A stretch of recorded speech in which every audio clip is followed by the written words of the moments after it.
Feel the real fear with us. প্রিয় listeners, আসসালামু আলাইকুম। Feel the real fear with us. সত্য ভয়ের ঘটনার দারুণ অনুভূতি পেতে আফনান দ্য হরর ওয়ার্ল্ডের সাথেই থাকতে হবে। হ্যাঁ প্রিয় listeners, Afnan the horror world সবসময় চেষ্টা করে সত্যিকারের ভৌতিক ঘটনাগুলো আপনাদের সামনে উপস্থাপন করার মাধ্যম দিয়ে সেই পুরনো চিরচেনা ভৌতিক অনুভূতি দিতে। আপনাদের কাছ থেকে প্রতিনিয়ত আমরা অনেক ঘটনা পাচ্ছি, চেষ্টা করে যাচ্ছি সেই ঘটনাগুলো আপনাদের সামনে উপস্থাপন করার জন্য। আর এর মাধ্যম দিয়েই হাঁটি হাঁটি পা পা করে অনেকটা পথ আমরা চলে এসেছি। আরও অনেক দূর আপনাদেরকে সাথে নিয়ে যেতে চাই। ইনশাল্লাহ আল্লাহ তাআলার অশেষ রহমত এবং আপনাদের ভালোবাসা থাকলে আমরা সেটা করতে সক্ষম হব। দেশ ও দেশের বাইরে যেখান থেকে আফনান দ্য হরর ওয়ার্ল্ডের আজকের হরর নাইট এপিসোডের 68তম আয়োজনের সাথে যুক্ত হচ্ছেন বা পরবর্তীতে হবেন, সকলকে জানাচ্ছি শুভেচ্ছা ও ভালোবাসা। আমি আফনান আছি বরাবরের মতো আপনাদের সাথে। প্রিয় লিসেনার্স, আজকের এই এপিসোডে আপনাদের পাঠানো দুটি ঘটনা নিয়ে হাজির হয়েছি। আর প্রথম যে ঘটনাটি আপনাদের সাথে শেয়ার করব, এই ঘটনাটি আমাদেরকে যিনি পাঠিয়েছেন, আমরা যখন সিলেট গিয়েছিলাম, সিলেট পলিটেকনিক ইনস্টিটিউটে একটা ফ্যান মিটে, তখন একজন ভাই এসেছিলেন যার নাম হচ্ছে বিবেক বাঁধন। তো এই ঘটনাটি উনি এর আগে অবশ্য আমাদেরকে ঘটনা পাঠিয়েছেন, বিশেষ করে থার্সডে নাইটের 127তম আয়োজনে বামনের প্রতিশোধ শিরোনামে ওনার একটি ঘটনা আমরা প্রচার করেছিলাম। আর এবারের এপিসোডের দ্বিতীয় এবং শেষ ঘটনাটি যা থাকছে, উনি একজন নৌবাহিনীর সদস্য। তো চলুন প্রিয় লিসেনার্স, আজকের ঘটনায় চলে যাবার আগে সেই চিরচেনা অনুরোধ যেটা সবসময় করি এবং আপনারাও সেই অনুরোধগুলো রক্ষা করেন, সেটা হচ্ছে এই ভিডিওর লাইক বাটনে প্রেস করতে ভুলবেন না, আর এই ভিডিওর লিঙ্কটা বেশি বেশি করে শেয়ার করে দেবেন। ঘটনা কেমন লাগছে তা এই ভিডিওর কমেন্ট সেকশনে জানাতে পারেন। আর এছাড়া আমাদের ফেসবুক পেজ এবং গ্রুপ তো রয়েছেই আফনান দ্য হরর ওয়ার্ল্ড নামে, সেখানে গিয়ে আপনারা আপনাদের মতামত জানাতে পারেন। যারা ঘটনা পাঠাতে চান তারা লিখে অথবা রেকর্ড করে যে কোনোভাবেই ঘটনা পাঠাতে পারবেন afnanthehorrorworldbd@gmail.com এই মেল অ্যাড্রেসে। স্পেলিংটা বলে দিচ্ছি, AFNANTHEHORRORWORLDBD afnanthehorrorworldbd@gmail.com। স্পেলিংটাও আমরা আমাদের ভিডিওর ডিসক্রিপশনে দিয়ে রেখেছি, সেখানে গিয়েও চেক করে নিতে পারবেন। চলুন ঘটনায় চলে যাই। বিবেক বাঁধন ভাইয়ের বাড়ি সিলেট সদরের লামাপাড়ার শিবগঞ্জ এরিয়াতে। উনি মূলত এই ঘটনার শুরুতে বেশ কয়েকটা বিষয় জানিয়েছেন, কিভাবে এই ঘটনাটি সংগ্রহ করলেন। উনি জানিয়েছেন যে ওনাদের হিন্দু ধর্মে রাশিচক্র এবং জন্ম তারিখ অনুযায়ী বেশ কিছু বিষয় নির্ভর করে। তাদের বিশ্বাস এবং মুলাং নামে একটা শব্দ উনি উল্লেখ করেছেন। বিশেষ করে এই মুলাংয়ের উপর ওনাদের নাকি অনেক কিছু নির্ভর করে থাকে, বিশ্বাসগত অনেকগুলো ব্যাপার। তো জন্ম তারিখের সাথে এটার একটা সম্পর্ক রয়েছে। তো ওনার জন্ম তারিখ 2003 সালের অক্টোবরের 16 তারিখে। তো সেই অনুযায়ী ওনার মুলাং নাকি হয় 7 নম্বর মুলাং, আর ওনার মুলাংয়ের রাজা হচ্ছে কেতু। আর এই মুলাংয়ের মানুষেরা জন্মগতভাবেই নাকি এই অতিপ্রাকৃত বিষয়ের উপর একটা আকর্ষণ অনুভব করে থাকেন, আর তারা যদি কোনো বিষয় সাধনা করেন তাহলে নাকি অনেক দ্রুতই তার ফল পান। আর অদৃশ্য শক্তির উপস্থিতি ওনারা কিছু কিছু আঁচ করতে পারেন। এটা তাদের সাথে একটা সম্পর্ক হয়তো বা রয়েছে, ওনারা এটা বিশ্বাস করেন আর কি। তো উনি যখন জানতে পারলেন যে ওনার মুলাংয়ের সাথেও এটার একটা সম্পর্ক রয়েছে, এটা জানার পর উনি আরও বেশি করে এই অতি প্রাকৃত বিষয়গুলোর উপর ঝুঁকে পড়েন। উনি অনেক তান্ত্রিক হুজুর ওনাদের কাছে গিয়েছেন।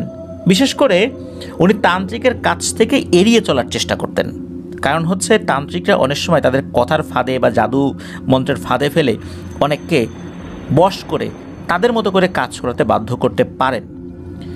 তাছাড়া দেখা যেত যে তান্ত্রিকের কাছে গেলে উনি যদি কোনো কারণে তাদের কথা দ্বারা হিপনোটাইজ হয়ে যান তাহলে তো বিপদ। এই জন্য উনি মূলত তান্ত্রিকদের সংস্রব এড়িয়ে চলার চেষ্টা করতেন। উনি ভালো ভালো হুজুরের কাছে গিয়েছেন, তবে ব্যাপারটা হয়েছে কি, উনি যেহেতু হিন্দু ধর্মাবলম্বী, যার কারণে ওনাকে হুজুররা অনেক বিষয় আসলে বলতে চাইতেন না।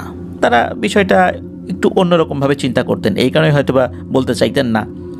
এই কারণে উনি মূলত পরবর্তীতে একজন ভালো তান্ত্রিকের সন্ধান পান, যার নাম হচ্ছে রবি বর্মন। মূলত সুনামগঞ্জের ছাতক উপজেলার একটি জায়গায় ওনার সন্ধান পান। এরপর ওনার সাথে দেখা করেছিলেন। তারপর উনি যে ইচ্ছা পোষণ করেছেন সেটা জানালেন যে অতিপ্রাকৃত বিষয়গুলো উনি জানতে চান। এমনটা না যে উনি তান্ত্রিক হতে চান, এই বিষয়গুলোর উপরে পারদর্শী হতে চান, বিষয়টা এরকম না। মানুষ যেমন বই পড়ে জ্ঞান আহরণ করে, উনি এমনটাই করতে চেয়েছিলেন যে কোনো একজন এই অতিপ্রাকৃত বিষয়ে পারদর্শী ব্যক্তির কাছ থেকে যদি অনেকগুলো তথ্য উনি জানতে পারেন, সেই বিষয়টা জানাশোনা হলো, জাস্ট এতটুকুই, এছাড়া অন্য কোনো কিছু না। উনি স্বাভাবিকভাবেই জীবনযাপন করবেন, এখনও সেটাই ইচ্ছা পোষণ করেন। মূলত এই কারণেই উনি ওই ব্যক্তির কাছে গিয়েছিলেন। ওনার কাছে যখন উনি গিয়েছেন তখন জিজ্ঞেস করছেন যে তুমি কি তান্ত্রিক হতে চাও? উনি বলেন না, তান্ত্রিক তো হতে চাই না। তখন ওই রবি বর্মন বলছেন যে এগুলো যদি হতে নাই চাও তাহলে এসব জেনে লাভটা কি? আর এরপর এই বিবেক বাঁধন ভাই বলেছিলেন যে আমাকে একটা প্রশ্নের উত্তর দিবেন, সেটা হচ্ছে তান্ত্রিক হওয়া কি পাপ? তখন এই রবি বর্মন বা রবিতান্ত্রিক বলেছিলেন যে পাপের থেকেও যদি বেশি কিছু হয়ে থাকে সেটা হচ্ছে এই তান্ত্রিক হওয়া। এরপর উনি বলেন যে কেন এমনটা বলছেন? তখন উনি বলেন যে যেই মানুষ এই পথে চলে আসে তার অনেক কিছু হারাতে হয়। এরপর উনি আরও জানান যে একটা জিনিস খুব ভালো করে জীবন থেকে চলে যায়, পরিবার পরিজন আত্মীয় স্বজন, এটা কারো কারো থাকে কারো কারো থাকে না, তবে একটা জিনিস কারোর মধ্যেই থাকে না, তা হচ্ছে মনের শান্তি, মনের প্রশান্তি। এই জিনিসগুলো একদমই মন থেকে চলে যায়। এই বিষয়টা যখন রবিতান্ত্রিক এই বিবেক বাঁধন ভাইকে জানালেন, এরপর ওনার জীবনের কিছু ঘটনা শুনতে চাইলেন। তখন উনি মোটামুটি 1 ঘন্টার কাছাকাছি সময় ওনার জীবনের একটি ঘটনা বলতে ওনার জীবনের বিভিন্ন ধাপে তো বিভিন্ন ধরনের ঘটনা ঘটেছে, সেগুলো অতি সংক্ষিপ্ত আকারে, সেগুলোর খুব ডিটেলসে যান নাই উনি। ডিটেলসে যা আসলে সম্ভবপরও ছিল না। উনি গল্প বলার মতো করে ওনার জীবনের ঘটে যাওয়া কিছু কিছু বিষয়গুলো অতি সংক্ষিপ্ত আকারে বিবেক বাঁধন ভাইকে শেয়ার করেন এবং কিছু পরামর্শও দিয়ে দেন। ওনার জীবনের সেই ব্যাপারগুলো এখন আপনাদের সামনে তুলে ধরার চেষ্টা করব।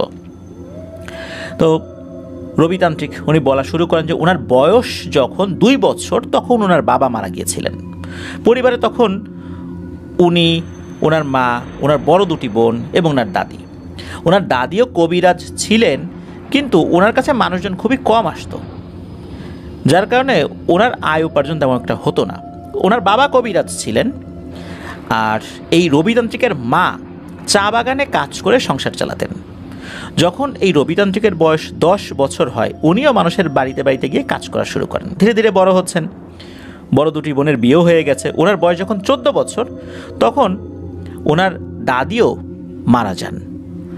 তার মৃত্যুটাও নাকি রহস্যময়ভাবে হয়েছিল। ওনার দাদির লাশ যখন পাওয়া যায় তখন দেখা গেল মুখ দিয়ে রক্ত ঝরছে আর ঘাটটা ভাঙা। মুখ দিয়ে রক্ত ঝরতে ঝরতে একটা সময় সেই রক্ত শুকিয়ে কালচে বর্ণ ধারণ করেছিল। তার মানে হচ্ছে যে অনেক আগেই মারা গিয়েছিলেন, বেশ অনেকক্ষণ পরে ওনারা টের পেয়েছিলেন। নিজের রুমের মধ্যেই ছিলেন, রাত্রেবেলা খাওয়া দাওয়া করে ঘুমিয়েছেন। সকালবেলা ওনার উঠতে দেরি দেখে যখন রবিতান্ত্রিকের মা তাকে ডাকতে গিয়েছেন তখন এই অবস্থায় দেখতে পান। তো অনেকেই নাকি বলাবলি করেছিল যে এই ভদ্রমহিলাও যেহেতু কবিরাজ ছিলেন, এই কারণে জিনেরাই তাকে মেরে ফেলেছে। তখন থেকেই এই রবিতান্ত্রিক জিন নিয়ে অনুসন্ধান করতে শুরু করেন। উনি জানতে পারেন জিন সিদ্ধ করতে পারলে এই জিনকে দিয়ে অনেক কাজ করা যায়, আর জিন সিদ্ধ হতে অনেক সাধনা করতে হয়। আর জিনকে সিদ্ধ করা এটা কিন্তু খুব কঠিন একটা কাজ। এই দাদির মৃত্যুর পর থেকে প্রবল ইচ্ছাশক্তি নিয়ে উনি একজন তান্ত্রিকের খোঁজে লেগে পড়েন। ওনার বয়স যখন 16 বছর তখন দেখা হয়ে যায় সিলেটের অনেক বড় একজন তান্ত্রিক, ওনার নাম ছিল গয়া কবিরাজ। যারা সিলেটে বসবাস করেন তারা হয়তো বা কেউ কেউ ওনার নাম শুনে থাকবেন। উনি সিলেটের একটি চা বাগানে একটি কাজে এসেছিলেন। ওই গয়া কবিরাজ ওই চা বাগানের ওখানে 1 মাস থাকবেন। তো যখন ওনারা বিভিন্নভাবে আলোচনা করছেন যারা আশেপাশে রয়েছেন। এরকম আলোচনার একটা সূত্র ধরেই এই রবিতান্ত্রিক খবর পান এই গয়া কবিরাজের কথা। এরপর তার কাছে গিয়েছেন, ইচ্ছার কথা জানিয়েছেন। তখন ওই গয়া কবিরাজ একদম সাফ না করে দেন যে না রে বাপু, আমি তোকে কোনো শিক্ষা টিক্ষা দিতে পারবো না। এরপর গয়া কবিরাজের পায়ে পড়ে যান এই রবিতান্ত্রিক, কিন্তু এক লাঠি দিয়ে দূরে সরিয়ে দিয়ে উনি ওনার রুমে গিয়ে দরজা লাগিয়ে দেন ভেতর থেকে। এরপর ওনার মনের ভিতরে, বিশেষ করে এই রবিতান্ত্রিকের মনের ভিতরে অনেক বেশি করে জেদ চেপে বসে। পুরো 2টা দিন ওনার ঘরের পাশে না খেয়ে পড়ে আছেন। এদিকে রবিতান্ত্রিকের মা এসে অনেক বুঝান সুজান, কিন্তু না, কোনো কথা শোনেন নাই, ওইখানেই ছিলেন। 2 দিন পর সকালবেলা গয়াতান্ত্রিক ওনাকে ডেকে ঘরে নিয়ে যান, নিয়ে 2টি কলা খেতে দেন আর বলেন যে তোকে আমি শিক্ষা দেব, এগুলাকে খেয়ে নে। উনি কোনো কথা না বলে 2টি কলা মুহূর্তের মধ্যে খেয়ে ফেলেন। এরপর গয়াতান্ত্রিক বলেন তুই এখন বাড়ি যা, গোসল কর, খাওয়া দাওয়া কর, ঘুমা, কালকে সকালবেলা আমার কাছে আসবি, তারপর তোর সাথে আমি কথাবার্তা বলবো আর কি। এরপর এই রবিতান্ত্রিক আর কোনো কথা না বাড়িয়ে বাড়িতে চলে আসেন। ওনার মা ওনাকে অনেক আটকানোর চেষ্টা করেছিলেন যে খবরদার বাবা, এই পথে যাস না, তোর বাবা তোর দাদি এই তান্ত্রিক হওয়ার কারণে আমাদেরকে ছেড়ে চলে গেছে। স্বাভাবিক মৃত্যু হলে একটা কথা ছিল, তাদের মৃত্যু তো স্বাভাবিক না, তুই কেন এসব পাপ কাজের রাস্তায় যেতে চাস? রবিতান্ত্রিক ওনার মায়ের কথার কোনো পাত্তাই দেন নাই, খাওয়া দাওয়া করে ঘুমিয়ে পড়েছেন। পরদিন সকালবেলা অল্প কিছু খাবার খেয়ে আবার চলে যান সেই গয়া কবিরাজের কাছে। তো গয়া কবিরাজ ওনাকে দেখে ওনার কাছে ডেকে নেন, আর উনিও বলেন যে এইসব কাজ তো সবার দ্বারা সম্ভব হয় না রে বাবা, আর এই সমস্ত কাজে আসলে পৃথিবীর অনেক মায়া মহব্বত থেকে নিজেকে মুক্ত করতে হয়। এই কাজ যারা একবার শুরু করে তাদের জীবনে শান্তির ঘুমটা একদম হারিয়ে যায়। সারাক্ষণ একটা আতঙ্ক তাদেরকে ঘিরে থাকে, কখন কি হয়, কখন কি হয়, কখন কোন অদৃশ্য শক্তি এসে ক্ষতি করে বসে। আর পরিবার থেকে এই কারণেই বিচ্যুত থাকতে হয়, বা পরিবার ওইভাবে হয়ে ওঠে না, কারণ হচ্ছে পরিবারের সদস্যরা সবসময় নিয়মের মধ্যে থাকতে পারে না। আর তখনই কোনো তান্ত্রিকের কাজের প্রতিশোধ নেয় ওই অশরীরীগুলো প্রথমে তান্ত্রিকের পরিবারের উপরে। কারণ পরিবারের সদস্যরা দেখা যাচ্ছে যে ছোটোখাটো বাচ্চা আছে, বাচ্চাগুলো অনেক সময় বড় ধরনের বিপদে পড়ে, তান্ত্রিকের স্ত্রী বিপদে পড়ে। এই জন্য এই কাজে যারা নামে তারা পরিবার থেকে বিচ্যুত হয়ে থাকে, অধিকাংশ ক্ষেত্রে এটাই দেখা যায় আর কি। আর আতঙ্ক তো থাকেই, এই জন্যই ওই গয়া কবিরাজ বলে যে বাবা রে, এই সমস্ত কাজে আসতে হয় না, তুই ভালো করে বুঝে শুনে দেখ। তখন রবিতান্ত্রিক জানান যে আমার আর বুঝতে শুনতে হবে না, আমি দৃঢ়চেতা মানুষ, আমি এ কাজ করবই। এরপর গয়া কবিরাজ বলেন ঠিক আছে, তোর জেদ দেখে ভাল লাগছে, আমি তোকে শিক্ষা দেব, আপাতত তোর পরিবার ছেড়ে চলে আসতে হবে, আবার যখন শিক্ষা শেষ করবি তখন পরিবারের কাছে চলে আসবি। আর মনে রাখিস, শিক্ষা শেষ না হওয়া পর্যন্ত পরিবারের কাছে আসা কিন্তু নিষেধ। এক বাক্যে রাজি হয়ে যান রবিতান্ত্রিক। এর 5 দিন পর পরিবারের সদস্যদেরকে, বিশেষ করে তার বড় বোনরা তো বিয়ে হয়ে গেছিল, তার মাই ছিল পরিবারে তখন, মাকে না বলেই উনি গয়াতান্ত্রিকের কাছে চলে আসেন আর গয়াতান্ত্রিকের সাথে চট্টগ্রামে চলে যান। গয়াতান্ত্রিক মূলত চট্টগ্রামের পাহাড়ি এলাকায় বসবাস করতেন। মাকে জাস্ট এতটুকুই বলেছিলেন যে একটা কাজে অন্য জায়গায় যাচ্ছি, আসতে 2-3 দিন সময় লাগবে। তার মা কিছুটা আঁচ করতে পেরেছেন, কিন্তু কোথায় যাচ্ছেন এই বিষয়ে কিছু বলেন নাই। মায়ের মনে একটা সন্দেহ জাগে, উনি যেতে দিতে নাকি চাইছিলেন না, কিন্তু কি মনে করে বলেন যে আচ্ছা ঠিক আছে যা, তাড়াতাড়ি চলে আসিস। আসলে কোন কাজে যাচ্ছে এইটা তো বলে নাই। সেই অর্থে তার মাকে না বলে উনি চলে আসছেন। চট্টগ্রামের যেই জায়গাটাতে নাকি গিয়েছিলেন সেই জায়গাটার নাম হচ্ছে চন্দ্রকান্ত পাহাড়। এটা নিয়েও অনেক ধরনের কথা প্রচলিত আছে, অনেক লোকের অনেক ধরনের বিশ্বাস প্রচলিত আছে এই পাহাড়কে ঘিরে। আর এটা এমন একটা পাহাড়, ওই পাহাড়ে যদি কোনো তান্ত্রিক সাধনা করে বা কোনো কিছুকে আহ্বান করে তাহলে নাকি সেটা সফল হওয়ার চান্স 90% থাকে। ওই পাহাড়ের একটা পাশে, মানে পাহাড়টা তো বেশ বড়, ওই সাইডে একটা জায়গায় একটা ঘরের মতো ছিল, ওখানে এই গয়া কবিরাজ থাকতেন। 2 দিন কোনো কাজ ছাড়াই বসিয়ে রাখা হয়। তবে গয়া কবিরাজ জানিয়েছিলেন যে 2 দিন পর নাকি রবিতান্ত্রিকের শিক্ষা শুরু হবে। এই 2 দিন আশেপাশে ঘোরাঘুরি করতে বলেন, চারদিকে দেখতে বলেন। তো এই 2 দিন অবশ্য উনি খুব একটা ঘোরাঘুরি করেন নাই। 2 দিন চলে গেল। এরপর গয়া কবিরাজ উনি বললেন যে আগামীকাল অমাবস্যা আর তোর পরীক্ষা আগামীকাল হবে। এই পরীক্ষায় তুই যদি পাশ করিস তবেই তোকে শিক্ষা দেয়া যাবে, তাছাড়া কিন্তু শিক্ষা দেয়া যাবে না রে বাবা, তোকে কিন্তু চলে যেতে হবে। তার মনের আগ্রহ থাকলে হয় না, এখানে অনেকগুলো বিষয় কাজ করে। সেখানে যদি তুই পাশ করতে না পারিস তাহলে তো আমি তোকে শিক্ষা দিতে পারবো না, এটাই নিয়ম। অনেকেই তো অনেক কাজ করার জন্য যায়, প্রাথমিক পরীক্ষায় ফেল করে। যারা টেকে তারাই সেই কাজগুলো করতে পারে, পরবর্তী ধাপে যেতে পারে। তোকে ওই বিষয়টা মেনে নিতে হবে, তখন কিন্তু কোনো অনুরোধ করা যাবে না। এরপর রবিতান্ত্রিক বলেন যে ঠিক আছে, আমি অনুরোধ করব না, আমি যদি ফেল করি আমি চলে যাব, মায়ের কাছে চলে যাব, আগে যেটা করতাম সেটাই করব। গয়া কবিরাজ তাকে বলে যে আগামীকাল একটা ঘটনা ঘটবে। সেটা হচ্ছে যে পাশের গ্রামে একটি মেয়ে নিম গাছে গলায় দড়ি দেবে, তুই ওই মেয়ের অন্তিম কাজে যাবি। আমি এক টুকরো কাঠ দিব, এই কাঠের টুকরো সুযোগ বুঝে ওই মেয়েটার চিতায় ফেলে দিবি। চিতার সব কাঠ পুড়ে গেলেও দেখবি ওই কাঠটা জ্বলবে না। তোকে অমাবস্যার রাত্রে গিয়ে ওই কাঠটা খুঁজে নিয়ে আসতে হবে, আর এই কাঠটা আনার পর তুই প্রাথমিকভাবে যোগ্য বলে প্রমাণিত হবি। এরপর এই গয়া কবিরাজ কি করছে, হাতে একটা কাঠ ধরাই দিছে এবং বলছে যে এই কাঠটাই তোকে ওই চিতায় ফেলতে হবে।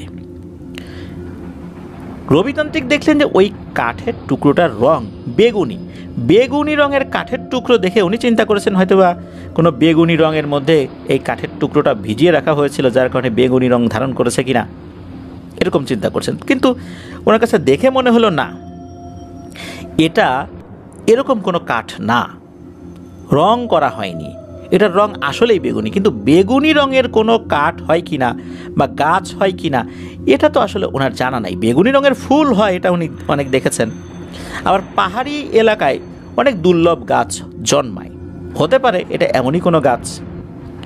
তো এই কথা শোনার পর উনি তো রাজি হয়েছেন, অপেক্ষা করছিলেন যে কখন উনি সেই গ্রামে যাবেন যেই গ্রামে একটি মেয়ে গলায় দড়ি দিয়ে আত্মহত্যা করবে। গয়া কবিরাজের বলা সময় অনুযায়ী উনি চলে গিয়েছেন সেই গ্রামে।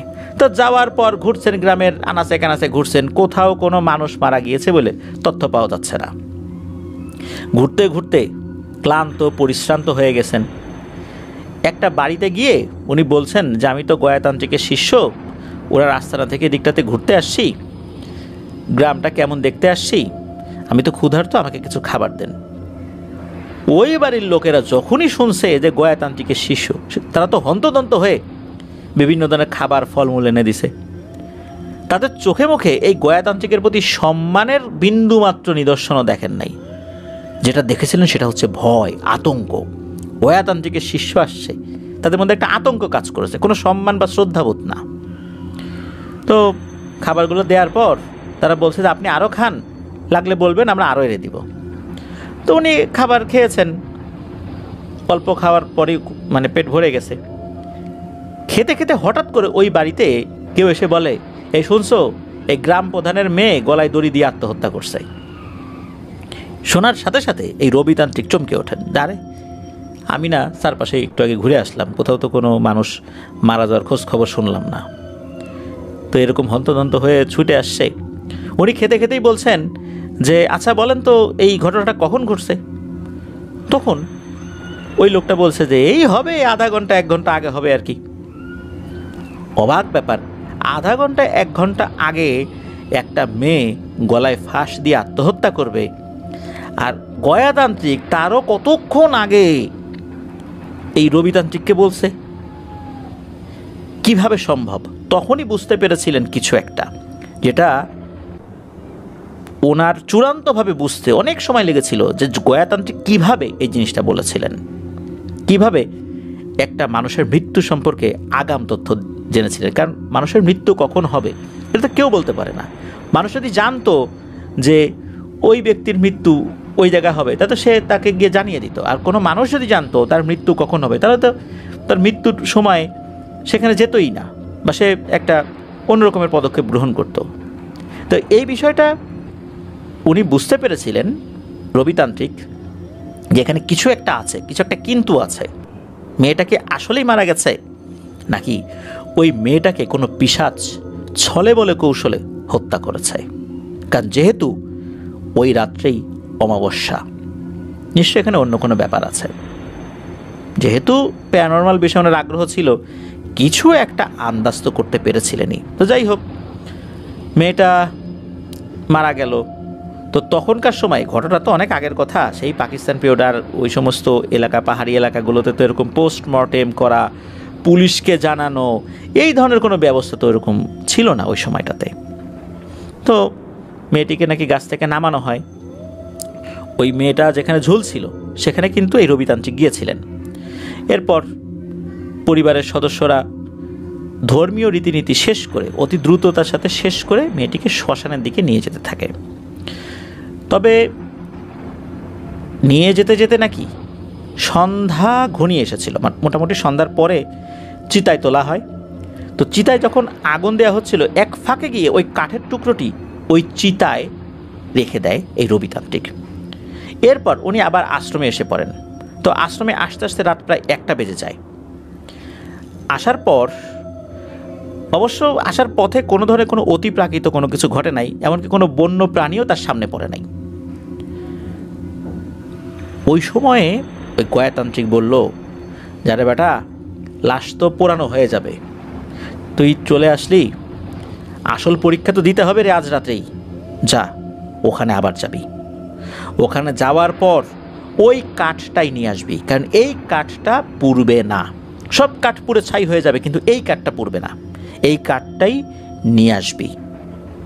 এটা বলার পর গয়াতান্ত্রিক তাকে কিছু তেল দেন, যে এই তেলটা শরীরে ভালো করে মাখিয়ে নে আর রওনা হয়ে যা।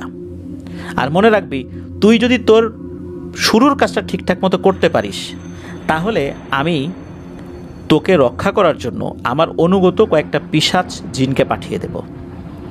কিন্তু তুই যদি এই প্রাথমিক কাজটা শেষ করতে না পারিস, তাহলে কিন্তু ওই পিশাচ জিনগুলো ওখানে যাবে না, ওরা গিয়েও লাভ হবে না, তুই বিপদে পড়ে যাবি। তো যাই হোক, গয়াতান্ত্রিকের পরামর্শ শুনে তেলটা নিয়ে উনি সারা গায়ে মেখে ওই শ্মশানের উদ্দেশ্যে রওনা দিয়েছেন। আর ভয় তো পাওয়া যাবে না, আর ভয় পেলে তান্ত্রিক হওয়া যাবে না, এটা তো জানা জিনিস, এটা নতুন করে বলার কিছু নাই। ওখানে চলে আসছেন, গভীর রাত তখন। তবে শ্মশানে ঢোকার সময় যে পেছন থেকে কোনো অশরীরীর উপস্থিতি উনি টের পেয়েছেন, বিষয়টা এরকম না, একদম স্বাভাবিক ছিল, একদম স্বাভাবিক। শ্মশানের মধ্যে ঢুকে পড়ছেন। ঢোকার পর যেই জায়গাটাতে পোড়ানো হয়েছিল, তখনও সেখানকার মাটি কিছুটা গরম ছিল, কারণ রাতের বেলা তো পোড়ানো হয়েছে। তো ধরেন যে 3-4 ঘন্টা হয়ে গেছে পোড়ানো, তখন ওই কয়লাগুলো নিভে গেছে, কয়লাগুলো আর এক পাশে সরিয়ে ফেলা হয়েছে, ওইখানকার মাটিও কিছুটা গরম আছে। উনি ওই কয়লাগুলো কোথায় ফেলা হয়েছে, মূলত যেখানে পোড়ানো হয়েছে ওই জায়গা একদম পরিষ্কার পরিচ্ছন্ন, ওখানে একটা শান বাঁধানো একটা জায়গার মতো ছিল, যার কারণে ওই কয়লা বা খড়িগুলো অন্য পাশে একটা নির্দিষ্ট জায়গায় ফেলে রাখে আর কি। মূলত উনি ওই অংশে গিয়ে খোঁজাখুঁজি শুরু করেন। তো খোঁজাখুঁজি করার পর খুব বেশিক্ষণ যে কষ্ট হয়েছে খুঁজতে, বিষয়টা এরকম না, অল্প সময় পরেই ওই কাঠের টুকরোটা উনি পেয়ে যান, ঠিক যেমনটা রাখা হয়েছিল বা যখন নেওয়ার সময় যেমনটা দেখেছেন এখনও ওইরকমই আছে। পার্থক্য হচ্ছে ওই ছাই গলার মধ্যে পড়ে থাকার কারণে কিন্তু ছাইটাই ভিতরে ঢুকে গেছে, এতটুকুই, আর কিছু না, একটুও পড়ে নাই। যখনই কাঠের টুকরোটা হাতে নিয়েছেন, আর তখনই মনে হলো চারপাশ থেকে নাকি সুরে অনেকে কান্না করছে। উনি কাঠটা হাতে নিয়েই কোনো কিছু চিন্তা ভাবনা না করেই পেছন দিকে ঘুরে দিয়েছেন এক দৌড়। যখন দৌড়াচ্ছিল তখন মনে হচ্ছিল পেছন থেকে দানবের মতো কিছু ছুটে আসছিল। তো জাস্ট 4 থেকে 5 মিনিট এইভাবে উনি শব্দটা পেয়েছেন পেছন থেকে। এরপরে একদম স্বাভাবিক হয়ে যায়। উনি একদম সরাসরি পেছন দিকে না তাকিয়েই ওই গয়াতান্ত্রিকের কাছে চলে আসেন। একটা পর্যায়ে এসে দৌড়াদৌড়ি করেন নাই, শেষ দিকে এসে হাঁটতে হাঁটতে ধীরে সুস্থ উনি চলে আসেন। আর পেছন থেকে আর কোনো সারা শব্দ উনি পান নাই। উনি যখন আসছেন, এসে দেখেন যে গয়াতান্ত্রিক ওই ঘরের সামনেই দাঁড়িয়ে আছে। মনে হচ্ছে তার অপেক্ষাতেই গয়াতান্ত্রিক ছিল। তো গয়াতান্ত্রিক তাকে জড়িয়ে ধরে আদর করে এবং বলে যে, সাব্বাস, তোর দ্বারাই হবে, বাঘের বাচ্চা। তোর আগে 3 জন এই কাজ করতে গিয়ে অসফল হয়ে ফেরত এসেছে, শুধু তুই পেরেছিস সফলভাবে কাজটা করতে। তোকে আমি আমার সব থেকে কাছের ছাত্র বানাবো। আমার জীবনে যত শিক্ষা অর্জন করেছি সব শিক্ষা তোকে দিয়ে যাব। এখন ঘরে যা, আর কাঠের টুকরাটা আমাকে দে। ঘরে গিয়ে খেয়ে দিয়ে ঘুমিয়ে পড়, তারপর যা করার দরকার আমি তোকে বলবো। তো উনি কিছু না বলে ওনার কথা মতো আশ্রমে ঢুকে ঘুমিয়ে পড়ছেন। পরদিন সকালবেলা উঠে তো গয়াতান্ত্রিকের কাছে গিয়েছেন। তারপর রবিতান্ত্রিককে দেখে গয়াতান্ত্রিক বলেন যে, বাবা বস। তো উনিও বসছেন। তখন এই ঘটনাটা আসলে কি হয়েছে, পেছনে কারা ছুটে আসছিল, ঘটনাটা কি হলো, এই কাঠের বিশেষত্ব কি, এই জিনিসগুলো ওই গয়াতান্ত্রিক বা গয়া দাদু বলতে শুরু করেন। তো ওই গয়া দাদু বলতে থাকেন যে, শোন, তুই যখন কাঠটা ধরছিস, পেছন থেকে যারা দৌড়ে আসার মতো একটা অবস্থা হয়েছিল, যেটা তুই শুনেছিস, এরা মূলত দুষ্টু পিশাচ শ্রেণীর জিন। যেহেতু তুই ওটা হাত দিয়ে ধরেছিস, পেছন থেকে ওই শব্দ আসার পরও তুই পেছন দিকে তাকাস নাই, তুই দৌড় শুরু করেছিস। এই জন্যই মূলত আমার অনুগত পিশাচ শ্রেণীর জিনরা তারা এগিয়ে গিয়েছিল। আর যখন ওরা এগিয়ে গিয়েছে, তাদেরকে তো তুই দেখিস নাই, ওরা এগিয়ে আসার কারণে ওই জিনগুলো পিছু হটে। কারণ ওই জিনদের থেকেও তোকে সাহায্য করতে এগিয়ে আসা জিনদের শক্তি অনেক বেশি ছিল। আর ওদের শক্তি বেশি থাকলেও ওরা তোর কিছুই উপকার করতে পারতো না, যদি খালি একবার পেছন দিকে তাকাতি আর ওই কাঠটা ধরার পর একবারের জন্য হলেও পেছন দিকে তাকাইতি, তাহলে কিন্তু ওরা আর কোনো উপকার তোকে করতে পারতো না। তখন ওদের থেকে ওই নিচু শ্রেণীর কম শক্তিশালী পিশাচদের শক্তি বেশি হয়ে যেত তোর ক্ষতি করার জন্য। যেহেতু তুই পারছিস, এই জন্য ওরাও তোকে সাহায্য করার জন্য এগিয়ে আসছে, আর ওরা ওই দুষ্টু পিশাচগুলো পালাই গেছে। এর আগে 3 জন কি করেছিল, এইটা যখন রবিতান্ত্রিক জিজ্ঞেস করেন, তখন ওই গয়া দাদু বলেন যে, অন্য 3 জন কাঠের টুকরো হাতে নেওয়ার পর যখন কান্নাকাটির আওয়াজ আসছে, তখন এরা ভয় পেয়ে গেছে। ভয় পেয়ে ওই কাঠের টুকরো ওখানে ফেলে রেখেই নাকি দৌড় দিয়েছে। তখন ওই পিশাচ জিনগুলো ওদের ক্ষতি করেছে বলতে জানে মারে নাই, তবে ক্ষতি করেছে, হাত পা ভেঙে দিয়েছে। তবে ওরা সকলেই এখনও নাকি প্রাণে বেঁচে আছে। মানে ওই দাদু এটাই বলেছিলেন আর কি ওই সময়। এরাও ছাত্র হতে আসছিল, খুব সাহসী ছিল, অনেক অনুনয় বিনয় করে, এই যে রবিতান্ত্রিকের মতোই আর কি, অনেক অনুনয় বিনয় করে নাসরবান্দা, ছাত্র হবেই, শিখবেই এগুলা, ওইভাবে আসছিল। কিন্তু শেষ পর্যন্ত আর পারে নাই। কাঠ আনতে গিয়েই তাদের সব জেদ আগ্রহ শেষ হয়ে গেছে। তো যাই হোক, এই বিষয়গুলো বলেন আর কি গয়া দাদু। এরপর রবিতান্ত্রিক বলেন যে, আচ্ছা, এই কাঠের টুকরো দিয়ে কি হবে? তখনই বলেন, অনেক কিছু হবে, সময় আসলে দেখতে পারবি। আগামী অমাবস্যায় এই কাঠ দিয়ে আমরা অনেক বড় একটা শক্তিকে বশ করব। তবে আগামী অমাবস্যার আগে তোকে অনেক কিছু শিখতে হবে। প্রায় 1 মাস সময় আছে, তো তোকে ছোট বড় বেশ কিছু বিদ্যা অর্জন করতে হবে। এগুলো আমি আস্তে আস্তে শিখাই দেব।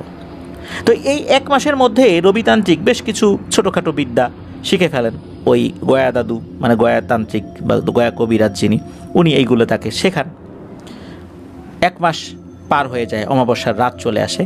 তখন এই রবিতান্ত্রিক আর গয়া দাদু রওনা দেন সেই শ্মশানের উদ্দেশ্যে। রবিতান্ত্রিক দেখেন যে গয়া দাদুর হাতে একটা কালো মোরগ, আর এক হাতে ওই কাঠের টুকরো, আর কিছু জিনিসপত্র আছে। তো ওনারা চলে আসেন শ্মশানে। আসার পথেও কোনো ধরনের কোনো সমস্যা হয় নাই, একদম শুনশান নীরবতা, কোনো কিছু ওনারা ফিল করেন নাই। গল্প করতে করতে চলে আসছেন। তো শ্মশানে আসার পরও আশেপাশে কোনো প্যারানর্মাল এন্টিটির উপস্থিতি ওনারা ওই সময় বুঝতে পারেন নাই। তো ওখানে আসার পর একটা বৃত্ত আঁকেন, একটা মোমবাতির মতো ছিল, সেটা জ্বালান আর কি। এরপর একটা বৃত্ত আঁকেন। তো বৃত্তের ভেতরে আবার একটা স্টার মানে তারার মতো চিহ্ন আঁকেন। এর উত্তর দিকে আর একটা বৃত্ত আঁকেন, সেখানে এই রবিতান্ত্রিককে বসতে বলেন। এরপর ওই গয়া দাদু বলেন যে আমি এখন সাধনায় বসবো, একটু পর একটা জিনিস আসবে, সেটা তুই দেখতে পাবি, আর এই জিনিসটা তোকে কিন্তু কিছু প্রশ্ন করবে, তুই সবগুলোর উত্তরে হ্যাঁ বলবি। মনে রাখিস, যদি একবার না বলিস তাহলে কিন্তু অনেক বড় ক্ষতি হয়ে যাবে। রবিতান্ত্রিক বলেন যে কি শক্তি আসবে, ওই শক্তিটা কি পিশাচ? তখন গয়া দাদু বললেন, আরে বেটা, এটা শুধু পিশাচ না, পিশাচের উপরেও যদি কিছু থাকে সেইটা। মনে রাখবি, এরা হচ্ছে পাতালের শক্তি, এরা মাটির নিচে থাকে, এরা সাধারণত বাইরে বের হয় না। এদেরকে বের করার একটা বিশেষ পদ্ধতি আছে। এই পদ্ধতিটা আমি তোকে পরবর্তীতে কোনো একটা সময় জানাই দেব, যদি আমি মনে করি। তুই কিন্তু খবরদার বৃত্ত থেকে বের হোস না, যদি বের হোস সাথে সাথে কিন্তু মারা পড়বি। তো রবি দাদুও তো বৃত্তের ভিতরে বসে আছে আর চিন্তা করছেন, যেহেতু গয়া দাদু পাশে আছেন আর খুব একটা বেশি চিন্তার কিছু নাই। রাত আনুমানিক কয়টা এটা আসলে বুঝতে পারেন নাই, তবে আনুমানিক 12টার পরে হবে আর কি, এমনটাই চিন্তা করেছিলেন এই রবিতান্ত্রিক। এদিকে ওই গয়া দাদু বসে বসে কী যেন মন্ত্র আওড়াচ্ছেন, এটা অবশ্য বুঝতে পারছেন না এই রবিতান্ত্রিক। ঘণ্টাখানেকের মতো এরকমটা পড়েছিলেন। ঘণ্টাখানেক পরই মনে হলো আশেপাশে সব কিছু যেন পরিবর্তিত হয়ে যাচ্ছে, ঝড় উঠে আসছে এরকম কিছু। এর আগে যে একদম শুনশান নীরব শান্ত পরিবেশ ছিল, বিষয়টা এরকম না। চিন্তা করেছিলেন এখানে ভয়ঙ্কর আকৃতির কোনো একটা দানব এসে হাজির হবে, কিন্তু ওনাকে নিরাশ করে দিয়ে একটা অদ্ভুত জিনিস সামনে আসে। 5 থেকে 6 ইঞ্চি উচ্চতার বাচ্চাদের মতো দুটো এন্টিটি আসে, দেখতে খুবই সুন্দর। কোনটা ছেলে কোনটা মেয়ে বোঝা যাচ্ছিল না, মনে হচ্ছিল জলজ্যান্ত দুটি পুতুল এসেছে। আর এত সুন্দর যে তাকিয়েই থাকতে মন চায়, মনে হচ্ছে এদেরকে কোলে নিব, এমন একটা অবস্থা আর কি। এদের সাথে গল্প করতেও ভালো লাগবে। অদ্ভুত ব্যাপার হচ্ছে, এরা দুইজন একসাথে কথা বলে ওঠে, আর তাদের কথা শুনে মনে হচ্ছিল 30 থেকে 40 জন মানুষ যদি একসাথে কথা বলে কেমনটা শোনা যায়, ঠিক ওই রকম। তাদের কণ্ঠটা ছোট বাচ্চারা যেভাবে কথা বলে, অনেক সময় দেখা যাচ্ছে না যে আমরা দেখি যে অনেক ছোট ছোট বাচ্চারা অনেক সুন্দর করে পাকনা পাকনা কথা বলে, খুব মজা লাগে শুনতে। মনে হচ্ছে যে এরকম ছোট ছোট দুটো বাচ্চা, দুটো পুতুলের মতো দুটো বাচ্চা সুন্দর করে পাকনা পাকনা কথা বলছে। কথা শুনে ভালোই লাগছিল, আবার কিছুটা ঘাবড়েও যাচ্ছিল। ওরা এসে কিন্তু খুব ভদ্রতার সাথে খুব মোলায়েম স্বরে কথা বলছে। ওই গয়া দাদুকে বলছে যে, দাদু আমাদেরকে কী জন্য ডেকেছেন? দাদু তখন বলে ওঠে, তোমাদের কী জন্য ডেকেছি বুঝতে পারছো না? আমাকে সাহায্য করতে হবে তো। ওরা বলে, দাদু কীরকম সাহায্য করবো বলেন? দাদু বলেন, আমি যা কিছু করব, যা কিছু করতে চাইবো, সব কাজ সফল করতে হবে তোমাদের। ওরা বলে ওঠে যে, আহারে আমাদের বইয়েই গেছে, তোমাকে কেন সাহায্য করব? দাদু বলে ওঠেন, আমি তোমাদেরকে বেগুনি চন্দন গাছের কাঠ দিয়ে আহ্বান করেছি, তাই আমাকে সাহায্য করবে। এমনভাবে কথোপকথন হচ্ছে, মনে হচ্ছে যে ছোট বাচ্চাদের সাথে আমরা যেভাবে অনেক আহ্লাদে কণ্ঠে কথা বলি না, ওইভাবেই কথা হচ্ছে। রবিতান্ত্রিক মজাই পাচ্ছিলেন কথাগুলো শুনে, মুচকি মুচকি হাসছিলেন আর চিন্তা করছিলেন যে এই বলে পিশাচ, এরা নাকি পাতালে থাকে, এরা নাকি পিশাচদেরও অনেক উপরে অবস্থান করে। কি এই দুটোকে এক আছাড় দিলে তো এখানেই শেষ, তো পায়ের নিচে পিষে ফেলা যায় এই দুটাকে। এরা বলে আবার কেমন পিশাচ, কেমন শক্তিশালী। দাদু কি মজা করলো নাকি আমার সাথে? তো উনি এটা দেখছেন। এরপর ওরা দাদুকে বলে যে, তুমি বেগুনি চন্দন গাছের কাঠ নিয়ে আসছো, ভালো কথা। তো এই কাঠটা কে নিয়ে আসছে তোমার কাছে? আর এই কাঠটা দিয়ে আমাদেরকে আহ্বান করার একটা বিশেষ পদ্ধতি আছে, সেটা নিশ্চয়ই জানো। কোন ধরনের লাশের চিতার মধ্যে কাঠ ফেলতে হবে, কিভাবে আনতে হবে, এটা তুমি জানো। তো এই কাঠটা কে আনছে? তোমার সাক্ষী আছে? তখন ওই গোয়া দাদু বলে, হ্যাঁ, যে আনছে সে আমার সাথে আছে, আমার সাক্ষীও আছে। তখন বলে যে কে আনছে বলো? এই যে আমার পাশে ছেলেটা বসে আছে রবি, ও আনছে। তখন প্রথমবারের মতো এই দুটো অবয়ব এই রবিতান্ত্রিকের দিকে তাকায়। খুব সুন্দর চাহনি ছিল। তাকে বলে যে তুমি এই কাঠ আনছো? তখন রবিতান্ত্রিক খুব স্বাভাবিকভাবে বলে, জি আমি এই কাঠ আনছি। তখন আরও কিছু প্রশ্ন করে যে লাশটা ছেলের ছিল না মেয়ের ছিল, কখন সময়টা কখন ছিল, কিভাবে মারা গেছে, এরকম অনেকগুলো প্রশ্ন করে। কিছু কিছু প্রশ্ন আসলে এমন ছিল যেগুলো বুঝতে পারছিল না এই রবিতান্ত্রিক, কিন্তু সেগুলোর উত্তরে হ্যাঁ হ্যাঁ এগুলো বলছিল। এরপরে তখন ওই দুইটা অবয়ব তারা বলে যে আচ্ছা দাদু তোমার সাক্ষী কই? তখন দাদু বলেন যে আশেপাশে আমার অনুগত অনেকগুলো পিশাচ দাঁড়িয়ে আছে, তাদেরকে জিজ্ঞেস করো সত্য কিনা, তারা তো তোমাকে মিথ্যা বলবে না।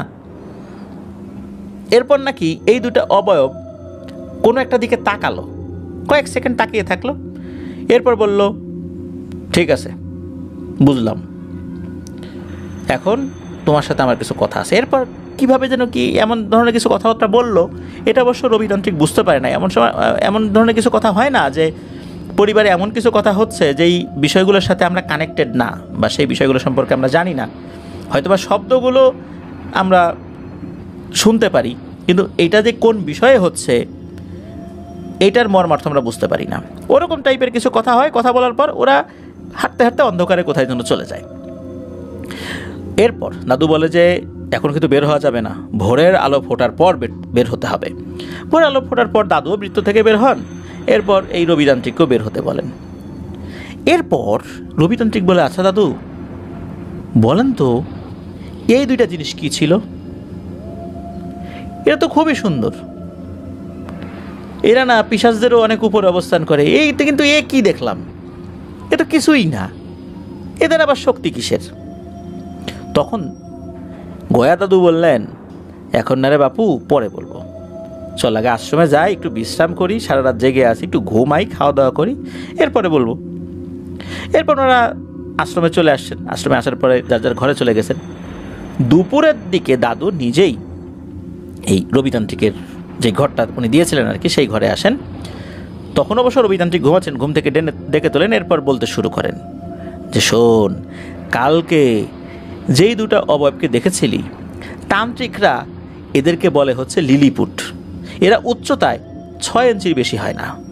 তবে তুই এদেরকে অতি সাধারণ মনে করছিস না? না, এরা সাধারণ কোনো পিশাচ নয়, এরা পাতালে থাকে। এদেরকে কিন্তু বশ করা যায় না। তুই মনে করিস না যে এদেরকে আমি বশ করছি। এদেরকে ডাকা যায়, এদেরকে আহ্বান করা যায়, এদেরকে কোনো কাজ করার দায়িত্ব দেওয়া যায় নির্দিষ্ট পদ্ধতি অবলম্বন করে, কিন্তু বশ করা যায় না। একটু বুদ্ধি খাটায় এদেরকে দিয়ে কাজ করাইতে হয়, এই আর কি। কিন্তু বশ করার দুঃসাহস কেউ করে না। আর এরা যে কাজে হাত দেবে সে কাজ 100% সফল হয়। এদের সাথে লড়াই করার ক্ষমতা অনেক পিশাচের থাকেই না। অনেক শক্তিশালী পিশাচও এদের সাথে লড়াই করার সাহস করে না, সাহস করলেও হেরে যায়। এদের শক্তি যে কত, এইটা শুধু পিশাচরা বলতে পারে, যারা শক্তিশালী পিশাচ। এটা মানুষের ধারণার ভিতরে এটা নাই। এদেরকে ডাকার একমাত্র পদ্ধতি হচ্ছে এই বেগুনি চন্দন গাছের কাঠ দ্বারা।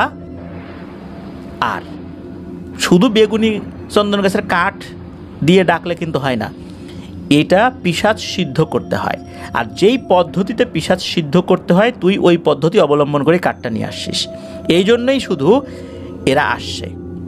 আর এই যে বেগুনি চন্দন গাছ, এটা 100 বছরে একটা জন্ম নেয়।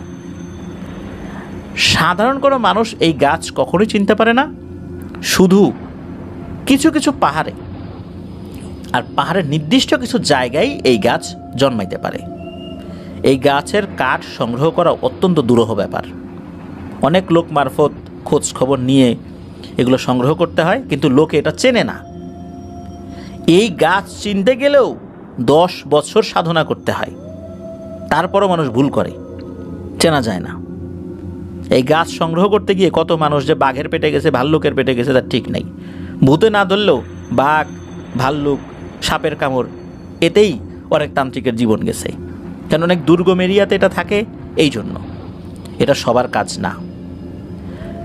এরপর এই গয়া দাদু রবিতান্ত্রিককে বলেন যে বাবারে, এখন থেকে তোকে কঠিন সাধনা শুরু করতে হবে, এরপর তুই অনেক বড় সাধক হবি, এটা বলেন। এরপর চলে যায় প্রায় 5 বছর। এই 5 বছরে মোটামুটি অনেক কিছুই রবিতান্ত্রিক শিখতে পেরেছিলেন। এর মধ্যে অনেক পিশাচ সাধনাও শিখে অনেক ধরনের পিশাচকে বশ করে ফেলছেন। এর মধ্যে উনি জানতে পারেন কর্ণ পিশাচিনী ও যক্ষিণী বশ করলে অনেক শক্তি অর্জন করা যায়। এরপর দাদুকে বলছেন যে দাদু, আমি কর্ণ পিশাচিনী ও যক্ষিণী বশ করতে চাই। একথা শোনার সাথে সাথে দাদু বলেন যে খবরদার, ভুলেও কাজ করতে যাস না রে বাপ। তুই জানিস না এই কর্ণ পিশাচিনী আর যক্ষিণী এরা কি? এরা খুবই ভয়ঙ্কর প্রকৃতির পিশাচ, তোর জীবনকে একদম নরক বানায় ফেলবে। এদেরকে ডাকতে হলে কঠিন সাধনা করতে হয়। তবে মনে রাখিস, এদের যে সাধনা করার প্রক্রিয়া, এটা খুব নিচু প্রকৃতির সাধনা। এগুলা অনেক ভালো তান্ত্রিক যারা, তারা এগুলা করতে চায় না, কারণ এগুলো নিচু প্রকৃতির সাধনা। তবে সাধনাটা কঠিন, তবে এগুলার মর্যাদা অনেক নিচু। এই কারণে এত কষ্ট করে এই নিচু লেভেলের সাধনা কেউ করতে চায় না। আর এদেরকে ডাকতে হলে অবশ্যই গুরুর কথা মতো চলতে হয়। আর আমি গুরু হয়ে তোকে এই অনুমতি দিতে পারবো না। এদিকে রবিতান্ত্রিক 5 বছরে তো অনেক কিছু শিখে গেছেন, তার ভিতরে এক ধরনের অহংকারও কাজ করে। কারণ একমাত্র শিষ্য ওই সময় সেই ছিল, রবিতান্ত্রিক ছিল, এই গয়া কবিরাজের বা গয়াতান্ত্রিকের। চিন্তা করছে যে আমি তো অনেক কিছু শিখে ফেলছি, কেন আমাকে কর্ণ পিশাচিনী এবং যক্ষিণীর সাধনা সে শেখাবে না? নিশ্চয়ই এটা অনেক শক্তিশালী, মিথ্যা বলতেছে আমাকে, সে ইচ্ছা করে শেখাবে না। এক কথায় দুই কথায় তার সাথে কথা কাটাকাটি শুরু হয়ে যায়। এক পর্যায়ে নাকি রবিতান্ত্রিক বলে যে দেখেন, আপনি আমাকে পারমিশন যদি নাও দেন কোনো সমস্যা নেই, আমার শিক্ষা কম আছে নাকি? আর আপনি তো পৃথিবীতে একমাত্র তান্ত্রিক না, আমি অন্য তান্ত্রিকের কাছে যাব, তার কাছ থেকে শিখবো, আপনার কোনো সহযোগিতা লাগবে না।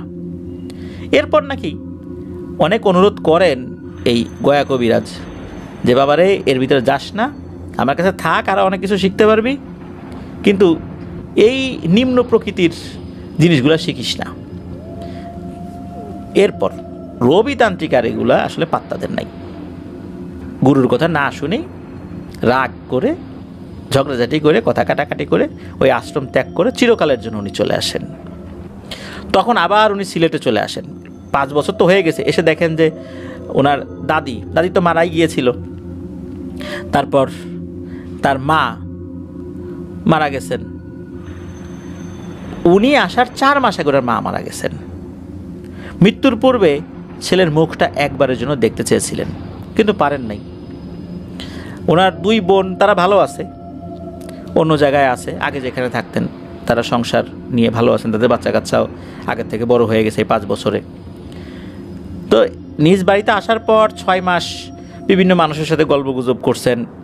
এই 6 মাসের মতো উনি কোনো জাদুটোনা কিছু করেননি।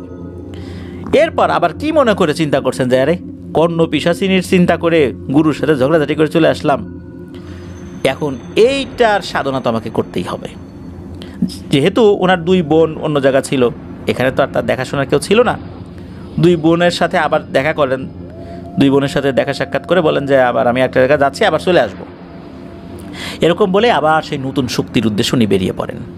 উনি চলে যান ভারতের কামরূপ কামাখ্যায়। শুনেছিলেন যে ওখানে নাকি অনেক তান্ত্রিক সাধক বাস করেন। সেখানে গিয়ে দেখলেন ঠিকই আছে, বিভিন্ন জায়গায় বিভিন্ন ধরনের তান্ত্রিক সাধক আছে। তবে ওখানে গিয়ে উনি কিছু নাগা সাধু দেখেছিলেন, যারা কিন্তু কোনো পোশাক আশাক পরে না, সারা গায়ে ছাই মাখায় থাকে আর কি। এদেরকে দেখে উনি খুব অবাক হন। নাগা সাধুরা এমন এমন সমস্ত সাধনা করে যা কোনো মানুষ নাকি ভাবতেও পারে না। এমন একজন ব্যক্তিকে গুরু বানানোর জন্য খুব উঠে পড়ে লাগছেন আর কি এই রবিতান্ত্রিক। কিন্তু অদ্ভুত ব্যাপার হচ্ছে যে সে কোনোভাবেই দীক্ষা দেয় না, মানে তাকে শিষ্য বানাবেই না। এরপর আরও কিছু নাগা সাধুর খোঁজ খবর করেন। তারা কেউই এই রবিতান্ত্রিককে ছাত্র বানাতে চায় নাই। তাদের একটাই কথা ছিল যে তাদের ছাত্র তারাই হয় যারা একদম ছোট বয়স থেকে তাদের সাথে থাকে। বিশেষ করে এই ছোট বাচ্চারাও যাদেরকে এই নাগা সাধুরা পছন্দ করেন বিশেষ বিশেষ কিছু কারণে, শুধু তাদেরকেই শিক্ষা দেবেন, তাছাড়া দিবেন না। এছাড়া যে বয়স হলেও যে নাগা সাধু হওয়া যায় না, বিষয়টা এরকম না, হওয়া যায়, কিন্তু এরা বানাবেন না, সাফ সাফ জানাই দেন। কি আর করা, নাগা সাধুর কাছ থেকে কোনো দীক্ষা না পেয়ে এরপর এক অঘরী সাধকের শরণাপন্ন হন। এই অঘরী সাধক অবশ্য তাকে শিষ্য বানান। এরপর তার কাছ থেকে কালো জাদুর নতুন নতুন কৌশল শিখতে থাকেন। আর এই অঘরী সাধক উনি কর্ণ পিশাচিনী বশ করার শিক্ষা পেয়ে যান। তবে উনি যক্ষিণী বশ করার পদ্ধতি জানতেন না, শুধু কর্ণ পিশাচিনী বশ করার শিক্ষা উনি জানতেন। এরপর কর্ণ পিশাচিনী নাকি বশ করে ফেলেন, তবে কিভাবে বশ করছেন এই বিষয়ে আর রবিতান্ত্রিক বলেন নাই। উনি কর্ণ পিশাচিনী বশ করার পর আবার বাংলাদেশে চলে আসছেন। চট্টগ্রামের একটা স্থানে উনি একটা দরবার খুলে বসছেন, একটা আস্তানা খুলে বসছেন। ধীরে ধীরে মানুষ আসতে শুরু করে ওনার কাছে। মানুষের এই ভূত প্রেত রিলেটেড বিভিন্ন সমস্যাগুলো কর্ণ পিশাচিনীর সাহায্য নিয়ে সমাধান করার চেষ্টা করতে থাকেন। কালো জাদু, বান মারা, বশীকরণ সব ধরনের কাজ উনি করতে পারতেন। এভাবে চলে যায় বেশ কিছু বছর, অনেক টাকাও উপার্জন করে ফেলেছেন। তখন ওনার বয়স 40 থেকে 41 বছর হয়ে গেছে আর কি। এই সময় মানে অনেকগুলো বছর পার করে ফেলছেন। তো এর মধ্যে উনি একটা ভিন্ন প্রফেশনে ঢুকে পড়েন। কারণ এরকম তান্ত্রিকগিরি করলে কেমন যেন মনে হচ্ছে যে টাকা পয়সা খুব একটা হয় না, আরও বেশি টাকা পয়সা কীভাবে কামানো যায়, অন্য প্রফেশনে ঢুকে এই চিন্তা করছেন। এরপর ওনার কাছে এক রোগী আসে যে ছিল মাদক ব্যবসায়ী। মূলত চট্টগ্রাম এরিয়াতে, পুরো চট্টগ্রাম, কক্সবাজার এই এরিয়াতে সীমান্ত পার হয়ে যে মাদকগুলো আসে, এই মাদকগুলো মূলত বড় বড় যারা হোতা আর কি, তার মধ্যে একজন ছিল ওই ব্যক্তি। তবে এই ব্যক্তি যখন আসছে তার সাথে একটা মেয়ে আসে, তারই মেয়েটার বয়স ছিল 18-19 বছর, তখনও বিয়ে শাদী হয় নাই। মেয়েটা ছিল শ্যামবর্ণের, দেখতে খুব সুন্দরীও না, আবার দেখতে খারাপও না, এরকম আর কি। মেয়েটাকে নিয়ে আসার পর ওই মাদক ব্যবসায়ী বলছে, এটা আমার একমাত্র মেয়ে, ওকে কেউ বান মারছে বলে আমরা অনুমান করি, আপনি একটু দেখেন তো। সত্যি এই রবিতান্ত্রিক দেখেন যে এই মেয়েটাকে একটা মরণ বান মারা হয়েছে, খুবই শক্তিশালী একটা বান। তখন রবিতান্ত্রিক বলেন যে আপনার মেয়ের সাথে কি কোনো ছেলের সম্পর্ক ছিল, সে কি ওই ছেলেকে কোনোভাবে প্রতিশ্রুতি দিয়েও তাকে দূরে সরে ফেলে দিছে, এরকম কিছু?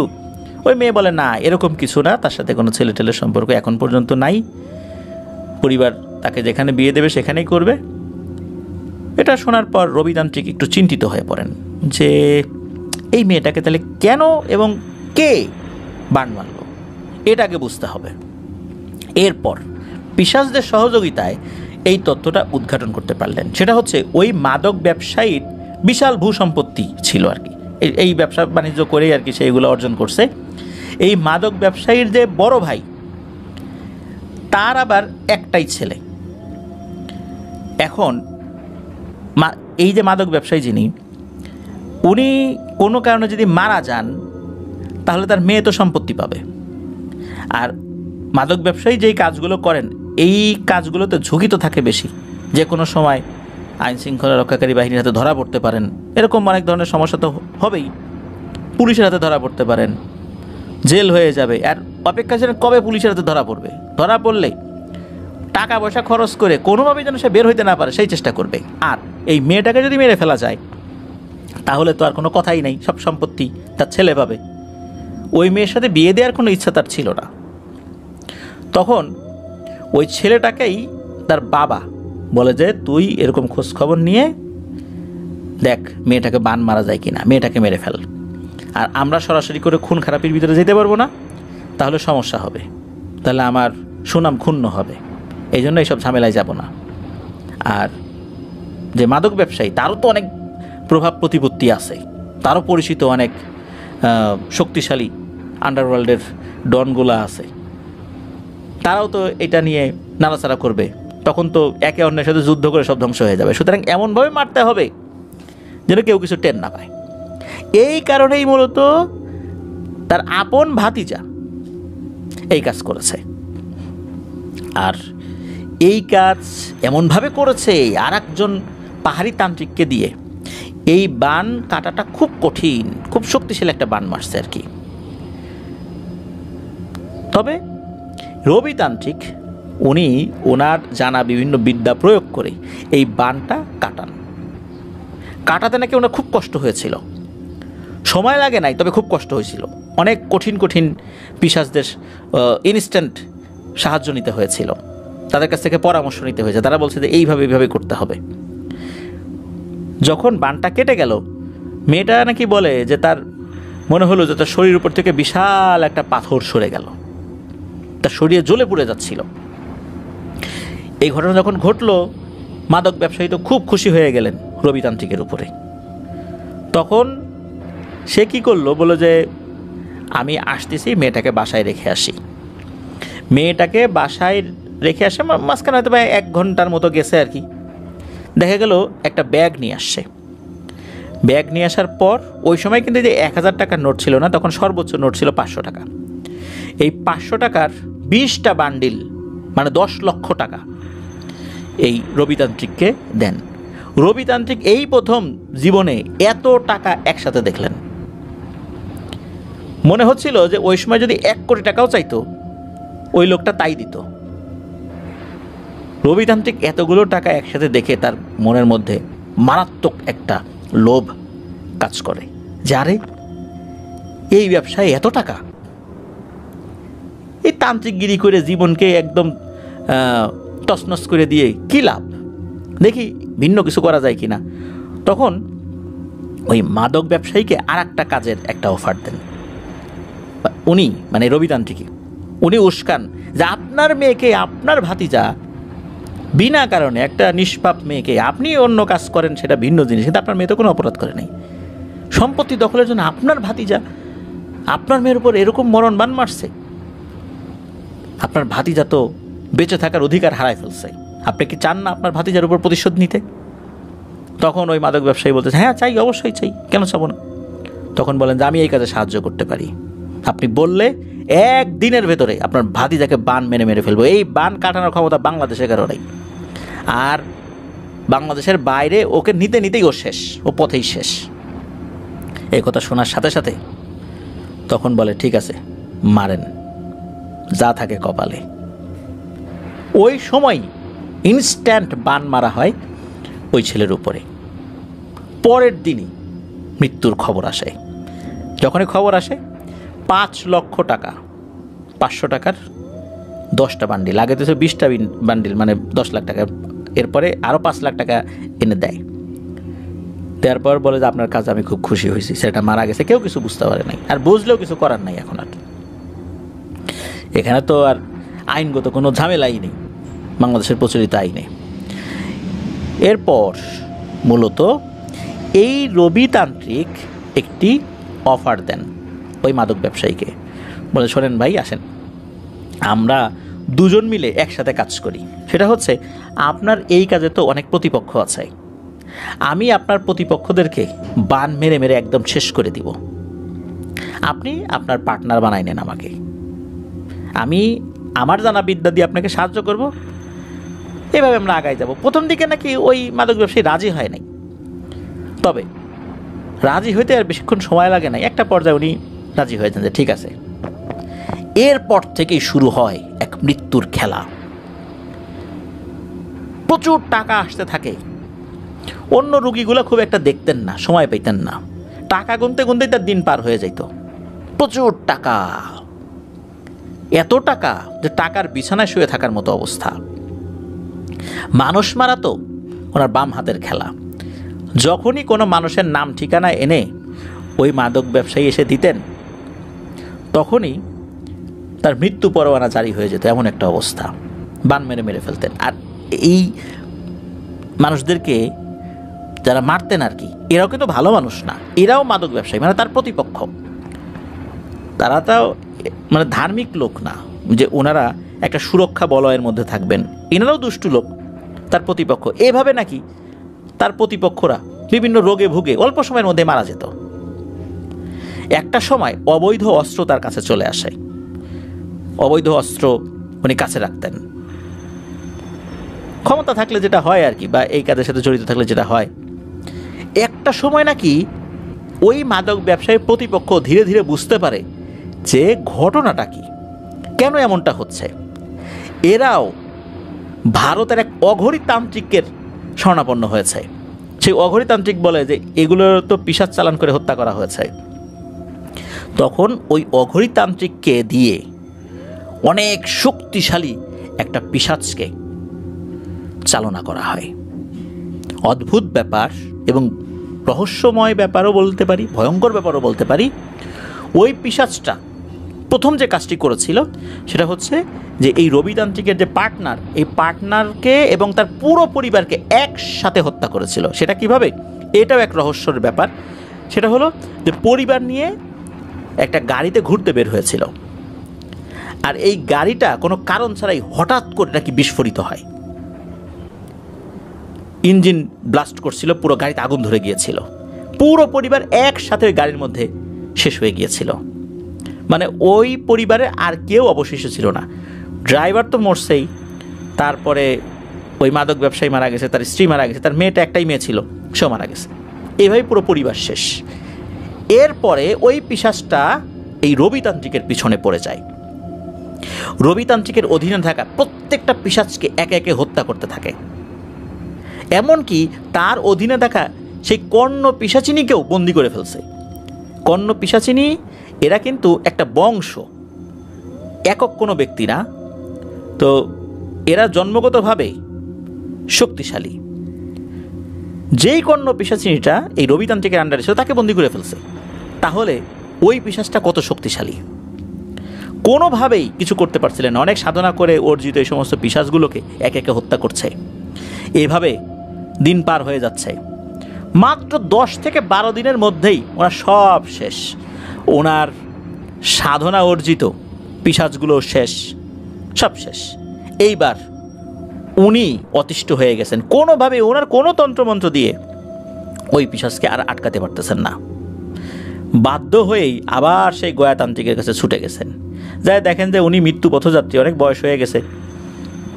তারপর ওনাকে দেখে বলেন যে, কিরে তুই বেঁচে আছিস, আয় আয় ভিতরে আয়। তখন ওই গয়াতান্ত্রিক বলেন যে, কেন আসছিস বল, নিশ্চয়ই কোনো বিপদে পড়ছিস, নাহলে তো আমার কাছে আসতি না। তখন এই শুরু থেকে শেষ পর্যন্ত সব কিছু বলেন। তখন ওই গয়াতান্ত্রিক বলেন যে, আমি সব বুঝতে পারছি, তবে যতটুকু বুঝছি তাতে আমি এতটুকু বলতে পারি, তোর উপর ভয়ঙ্কর যে পিশাচটা চালনা করা হয়েছে এইটা এতটাই ভয়ঙ্কর, এটা একটা মহিলা পিশাচ বা পিশাচিনী। একে দমন করা খুব কঠিন। একে বুঝায় অন্য জায়গা পাঠায় দেওয়া যায়, এর সাথে যুদ্ধ করে একে পরাস্ত করা যায়, কিন্তু একে হত্যা করা এটা অত্যন্ত দুরূহ ব্যাপার। আর একে যদি কোনো কারণে কেউ হত্যা করেও, তাহলে এর মতো আরও শত সহস্র এসে যখন উপস্থিত হয়, তখন এদেরকে আটকানোর ক্ষমতা কারো নেই। তোকে এমনই একটাই ধরছে। সুতরাং এই বিষয়ে শুধু যদি কেউ যুদ্ধ করতে রাজি হয়, সেটা হচ্ছে ওই যে লিলিপুট, মনে আছে 6 ইঞ্চি, ওইটা, ওরা তোকে হেল্প করতে পারবে। তখন রবিতান্ত্রিক বলেন যে, গুরুজি এত বড় বড় পিশাচগুলোকে মেরে ফেললো ওরা, এখন কি না এই 6 ইঞ্চির পিশাচের শরণাপন্ন হইতে হবে? আমার তো বিশ্বাস হচ্ছে না যে ওরা এটাকে ঠেকাতে পারবে। তখন ওই গুরুজি বলেন যে, তুই তাদেরকে যেই হালতে দেখছিস, মূলত ওই সময় তুই তন্ত্রমন্ত্রের জগতে আসিস নাই, তুই কোনো তন্ত্র শিক্ষা গ্রহণ করিস নাই, তখন তোর অন্তর ছিল পবিত্র, এই জন্য তুই তাদেরকে ওই অবস্থায় দেখছিস। কিন্তু এরপরে যেই অবস্থায় দেখবি সেটা দেখার জন্য কিন্তু তুই প্রস্তুত থাকবি না। কিন্তু তোকে বলে দিলাম যাতে করে তুই মনে মনে প্রস্তুতি নিতে পারিস। ওদেরকেই ডাকতে হবে, আর কোনো উপায় নাই। আর আমার কাছে ওই যে চন্দন কাঠটা নিয়ে আসছিলি এর কিছুটা অংশ আছে। বিভিন্ন সময় এর ভিতরে আমার কাছে শিক্ষা নিতে অনেক ভালো ভালো ছেলেপুলেরা আসছে, এদেরকে আমি উপহার হিসাবে কিছু কিছু অংশ দিয়ে দিছি, তুই ওইটা দিয়ে এদেরকে আহ্বান করতে পারিস। আর এখন আমার ওই বয়সটা নাই যে এদেরকে ডেকে আমি কোনো কাজ করাবো, তবে আমি তোকে কিছুটা সহযোগিতা করতে পারি। আর মনে রাখিস, এদেরকে কিন্তু বশ করা যায় না, এদেরকে দিয়ে কাজ করানো যায়। সুতরাং তুই প্রস্তুত তো?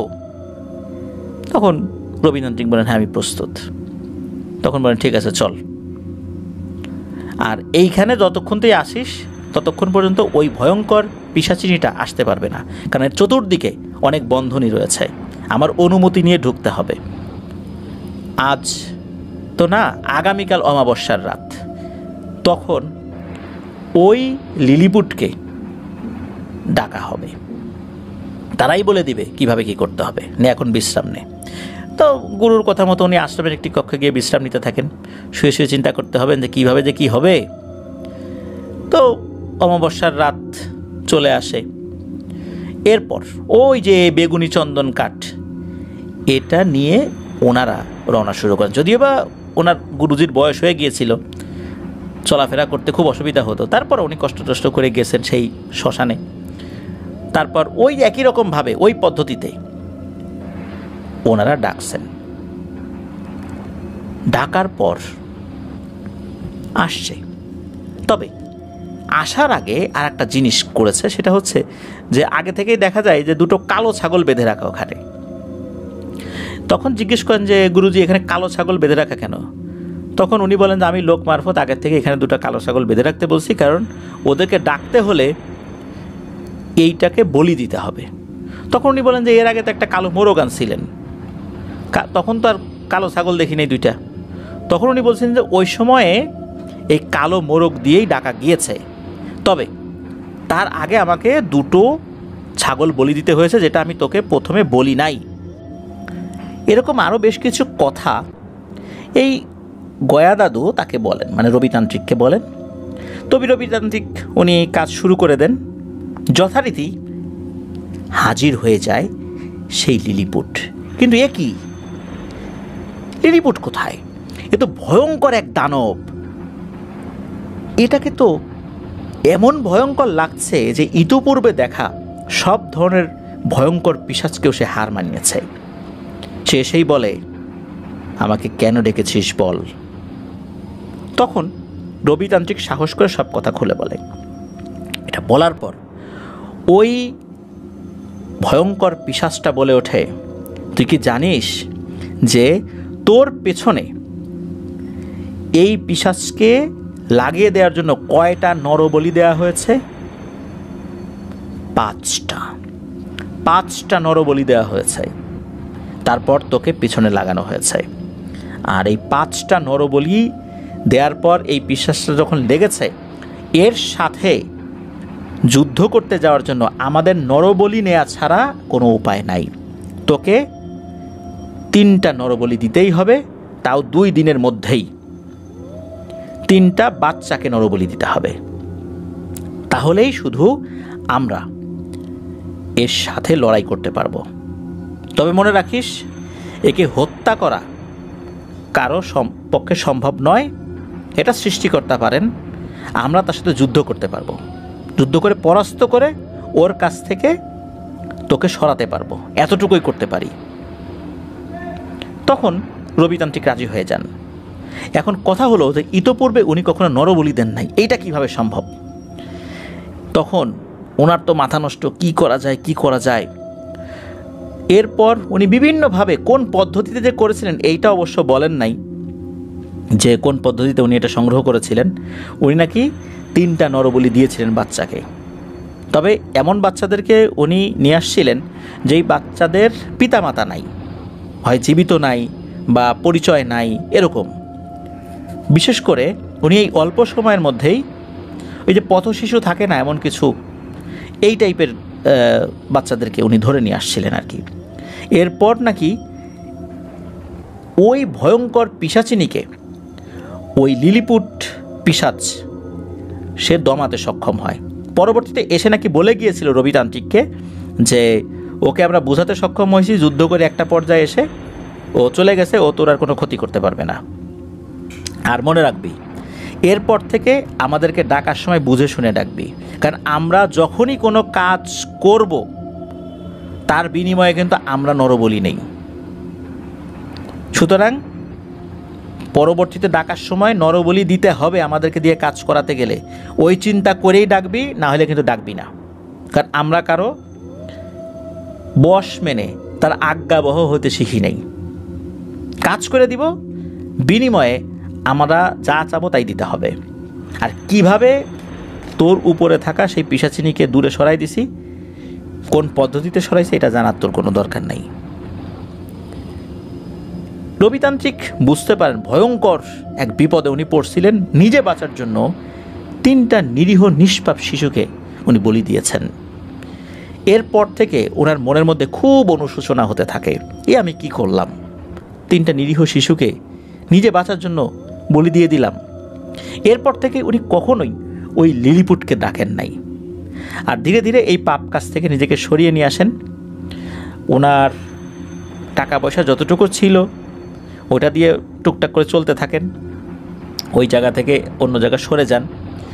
তা এরপর টুকটাক ঝাড়ফুঁক থেকে যা কিছু ইনকাম হয় তা দিয়ে উনি চলেন। ওনার পরিবার নাই, ওনার 2 বোন বেঁচে আছেন কি নাই এই বিষয়ে অবশ্য বিবেক বাঁধন ভাইকে বলেন নাই। বিবেক বাঁধন ভাই এই বিষয়ে আসলে জিজ্ঞেস করেন নাই।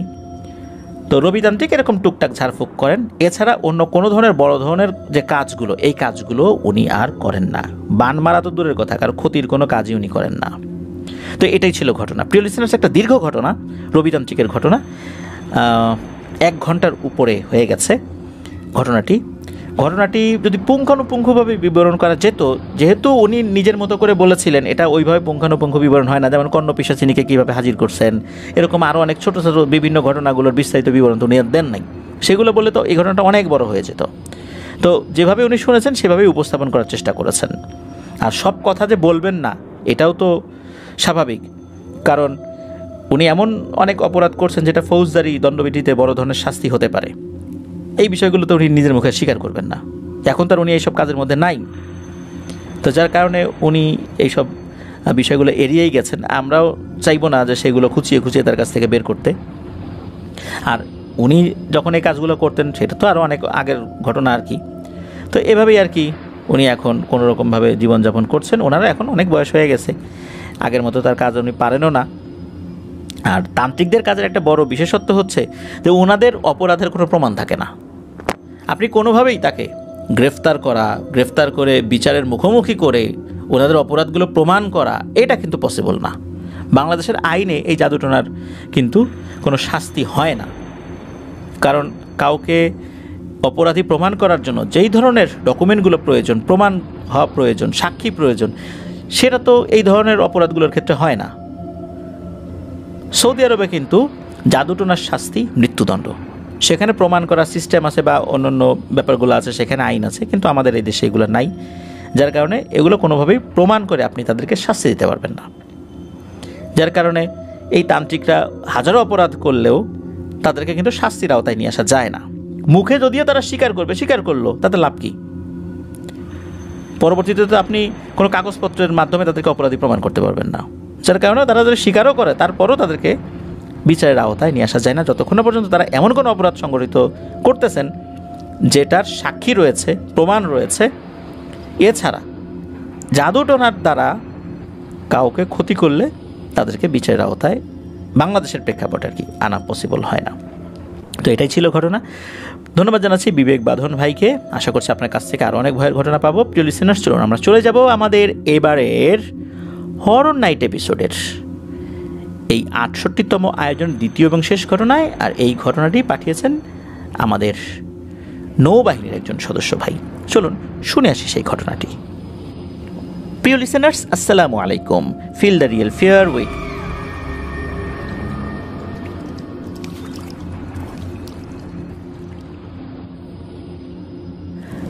আবারও স্বাগতম জানাচ্ছি প্রিয় লিসেনার্স আমাদের হরর নাইট এপিসোডের ৬৮তম আয়োজনের দ্বিতীয় এবং শেষ ঘটনায়। এখন যে ঘটনাটি আপনাদের সাথে শেয়ার করছি, এই ঘটনাটি আমাদেরকে যিনি পাঠিয়েছেন ওনার নাম বকুল। ওনার বাড়ি দিনাজপুরের চিরির বন্দরের কোনো একটি গ্রামে। আর কোনো একটি গ্রামে এই কারণে বলছি, সঙ্গত কারণে উনি গ্রামের নামটি প্রকাশ করতে চান নাই। উনি যেহেতু একটি শৃঙ্খলা বাহিনীতে চাকরি করেন, নৌবাহিনীতে, আর ওনার যে অফিসিয়াল নেম সেটা উনি আমাদেরকে পাঠালেও উনি ওনার আরেকটি নাম আমাদেরকে বলতে বলেছেন, সেই নামটি আমরা বলেছি বকুল। মূলত ওনার স্ত্রীর সাথে ঘটে যাওয়া বেশ কিছু ঘটনা সেটি আমাদেরকে পাঠিয়েছেন। তো ঘটনার সময়কাল 2020 সালের একদম শুরুর দিকে, যখন লকডাউন শুরু হয়েছে। ওনার এক ছেলে এক মেয়ে, ওনার ছেলে মেয়েদেরকে উনি এলাকায় পাঠিয়ে দিয়েছেন। তারা তখন ওখানেই আছে। ওনাদের ডিউটির একটা সিস্টেম ছিল, বিশেষ করে করোনার সময় অফিসিয়ালি সেই সিস্টেমটা ফলো করা হতো।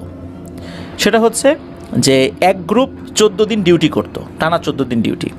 14 দিন ডিউটি করার পর যদি দেখা যেত যে তারা সুস্থ আছে, এর মাঝখানে কেউ অসুস্থ হয় নাই, তাহলে এই 14 দিন ডিউটি করা যেই দলটা, এরা 14 দিনের আবার কোয়ারেন্টাইনে চলে যেত। কোয়ারেন্টাইনে থাকার পর যদি দেখা যেত যে কেউ অসুস্থ হয় নাই, সুস্থ আছে, তখন তাদেরকে পরিবারের সাথে দেখা করার অনুমতি দেওয়া হতো। ইনারা তখন পরিবারের কাছে যেতেন, পরিবার থেকে ফেরত আসার পর আবার তাদেরকে অবজার্ভে রাখা হতো। এরপর যদি দেখা যায় তারা সুস্থ আছে, কোনো অস্বাভাবিকতা নাই, তখন আবার তাদেরকে ডিউটিতে ইন করা হতো। তো এভাবেই চলছিল সব কিছু, কোনো সমস্যা হচ্ছিল না ওইভাবে। ওনারা মোটামুটি অফিস করছিলেন। কিছু কিছু সমস্যা তো হবেই, কেউ কেউ তো আক্রান্ত হবে, এটাই স্বাভাবিক, যেহেতু ওনারা বাইরে থেকে ডিউটি করেন। করোনায় আক্রান্ত হওয়াটাই স্বাভাবিক। তো এভাবে কিন্তু চলছিল। তো উনি যখন পরিবারের সাথে দেখা করার অনুমতি পান, যদিও বা ওনার বাসা কিন্তু খুলনার খালিশপুরে, মানে ওখানে ওনার বাসা, কিন্তু চাইলেই কিন্তু ওই করোনার সময় সহজে দেখা করা যেত না। এটা একটা সিস্টেম ছিল আর কি। তো ওনার আবার ডিউটি ছিল অফিসিয়াল ডিউটি। অফিসিয়াল ডিউটি থাকলে কিন্তু আবার কিছু কিছু ক্ষেত্রে শিথিলতা আছে। যেমনটা হচ্ছে যে ব্যাংকের কাজে মাঝে মাঝে বাইরে যেতে হয়, তখন বাইরে কিছু মানুষের সংস্পর্শে আসার সুযোগ হয়। এই জন্য ওনাদের ক্ষেত্রেও কিছুটা শিথিলতা যেমন ছিল, আবার কঠোরতাও ছিল, যেহেতু মানুষের টাচে তাদেরকে আসতে হবে। এই কথাগুলো কেন বলছি তা একটু পরেই আমরা বুঝতে পারবো আর কি। তো ঘটনা যখন ঘটে তখন তো এই সময়টা চলছিল, বাংলাদেশের খুব ক্রান্তিকাল চলছিল ওই সময়, করোনার প্রেক্ষাপটে আর কি। তো এক রাতে উনি বাড়িতে গিয়েছেন, উনি তখন বাড়িতে যাওয়ার অনুমতি পেয়েছেন। তো বাড়িতে যাওয়ার পর উনি তো ঘুমিয়ে আছেন। তো গভীর রাত, আনুমানিক রাত 2টা বাজে আর কি, হঠাৎ করে একটা শব্দ উনি পান। মনে হলো ঘরের দরজাটা কেউ খুললো। উনি পাশে দেখলেন ওনার স্ত্রী নাই। কী ব্যাপার, এত রাত্রেবেলা কে আসলো? এই জন্য কি দরজা খুলতে গেল নাকি? ছেলেমেলে তো তার ছেলে পেলে নাই, ছেলে মেয়ে তো এলাকায় আর কি। তো উনি আবার উঠে গিয়েছেন। উনি দেখেন যে ওনার স্ত্রী দরজা খুলে সোজা ছাদে উঠে যাচ্ছেন। তো খালিশপুরেরই একটা বাড়িতে উনি ভাড়া নিয়েছিলেন আর কি। উনি চিন্তা করলেন কী ব্যাপার, এত রাত্রে কোথায় যায়? উনি চিন্তা করেছেন যে করোনার সময় সারাদিন হয়তো বা ঘরের মধ্যে আছে, এই জন্য অস্থির লাগছে, রাতের বেলা একটু ছাদে উঠতে যাচ্ছে। তো উনি চিন্তা করলেন যে ওনাকে ডাক দিলেও তো পারতো, তো ডাক দিল না। উনি আবার গিয়ে ওনার স্ত্রীকে বলছে, এই সাথী কোথায় যাও? ওনার স্ত্রীর নাম সাথী। এত রাত্রেবেলা কোথায় যাও? ছাদে যাবা? চলো আমিও যাই। যখন এটা বলেছে তখন ওনার স্ত্রী যখন ওনার দিকে ঘুরে তাকিয়েছে, তখন ওনার স্ত্রীর চোখে মুখে বেশ অস্বাভাবিকতা উনি লক্ষ্য করেন। ওনার স্ত্রী তখন বলে ওঠে, আমি ছাদে যাব, আমার দাদু আমাকে ডাকছে, আমি দাদুর কাছে যাব। এ কথা শোনার সাথে সাথে কিন্তু বকুল ভাই ভয় পেয়ে যান। কারণ হচ্ছে যে ওনাদের বিয়ের আগেই ওনার স্ত্রীর দাদু কিন্তু আল্লাহর ডাকে সাড়া দিয়ে চলে গিয়েছেন। তাহলে এত রাত্রে ছাদে কে ডাকে তাকে? নিশ্চয়ই বিষয়টা স্বাভাবিক না। তখন উনি বলেন যে আরে তোমার দাদু তো আল্লাহর মেহমান হয়ে গেছেন, উনি তো নাই আমাদের মাঝে, তুমি মনে হয় দুঃস্বপ্ন দেখেছো, এই জন্য ছাদে উঠছো, আসো ঘরে চলে আসো। এই বলে যখনই উনি ওনার স্ত্রীর হাত ধরেছেন, তখন ওনার স্ত্রী বলছে, না আমার দাদু এসে এইমাত্র আমাকে ডাকলো, দেশের ছাদে আছে, আমি যাব। তখন কিন্তু ওনার স্ত্রীর হাত উনার মৃদুভাবে ধরে নেয়, তখন বেশ শক্ত করে ধরে ফেলছেন, যে অবস্থা তো স্বাভাবিক না রে। তখন বকুল ভাই ফিল করলেন যে ওনার স্ত্রীর শরীরে মারাত্মক রকমের শক্তি চলে আসছে। এরপর উনি আরও জোরে চেপে ধরেন, এত জোরে চেপে ধরেছিলেন যে ওনার স্ত্রী ব্যথা পেয়েছিলেন।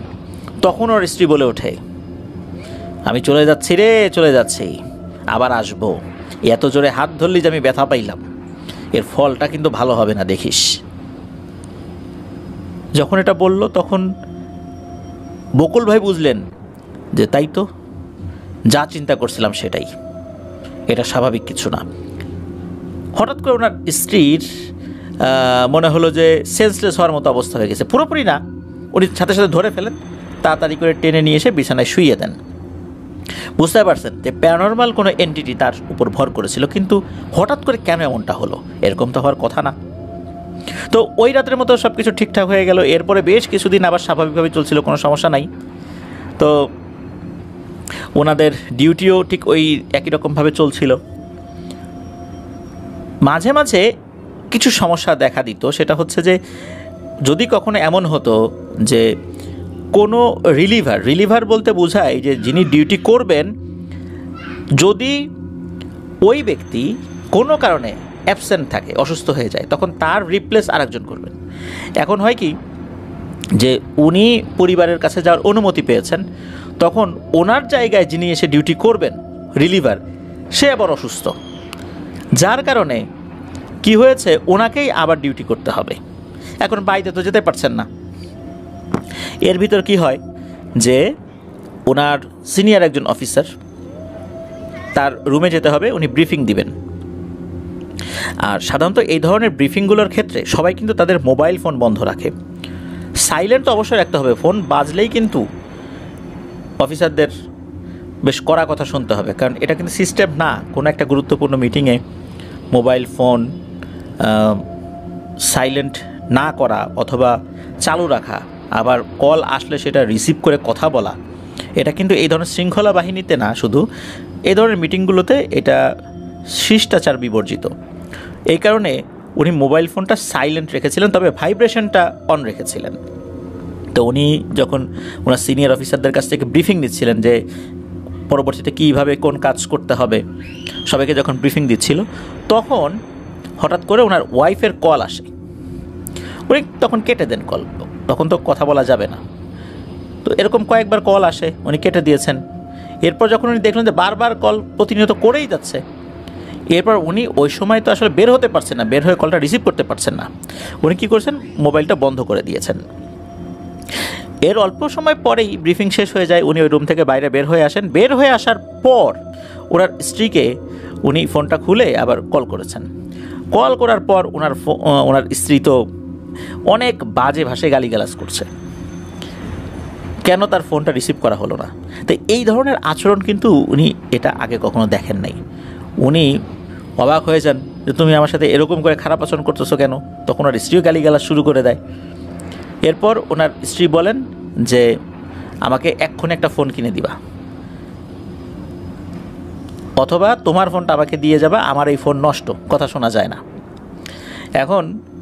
তখন মাসের শেষ, ওনার হাতে টাকা নাই, এখন নতুন আর একটা ফোন কীভাবে কিনবেন। উনি বলে আচ্ছা ঠিক আছে, তাহলে আমার যে ফোনটা আছে এটা তোমাকে দিচ্ছি, তোমার ফোনটা আমাকে দাও। আর ওই সময় তো বাড়িতে যাওয়া যাবে না, তবে ওনাদের ব্যাংকে কাজ ছিল, প্রতিদিন ব্যাংকিং যেই আওয়ার থাকে আর কি, এর মধ্যে অফিসিয়াল গাড়িতে ওনারা যান। উনি যখন ব্যাংকে যাবেন, ওনার স্ত্রীকে বলা হলো যে তুমি আসো, তখন এক্সচেঞ্জ করে নিব। সেভাবে কিন্তু ফোনটা এক্সচেঞ্জও করে ফেলেন ওনারা। এরপরে যে যার মতো তো চলে আসেন, উনি অফিসে চলে আসছেন, ওনার স্ত্রী আবার চলে গেছে।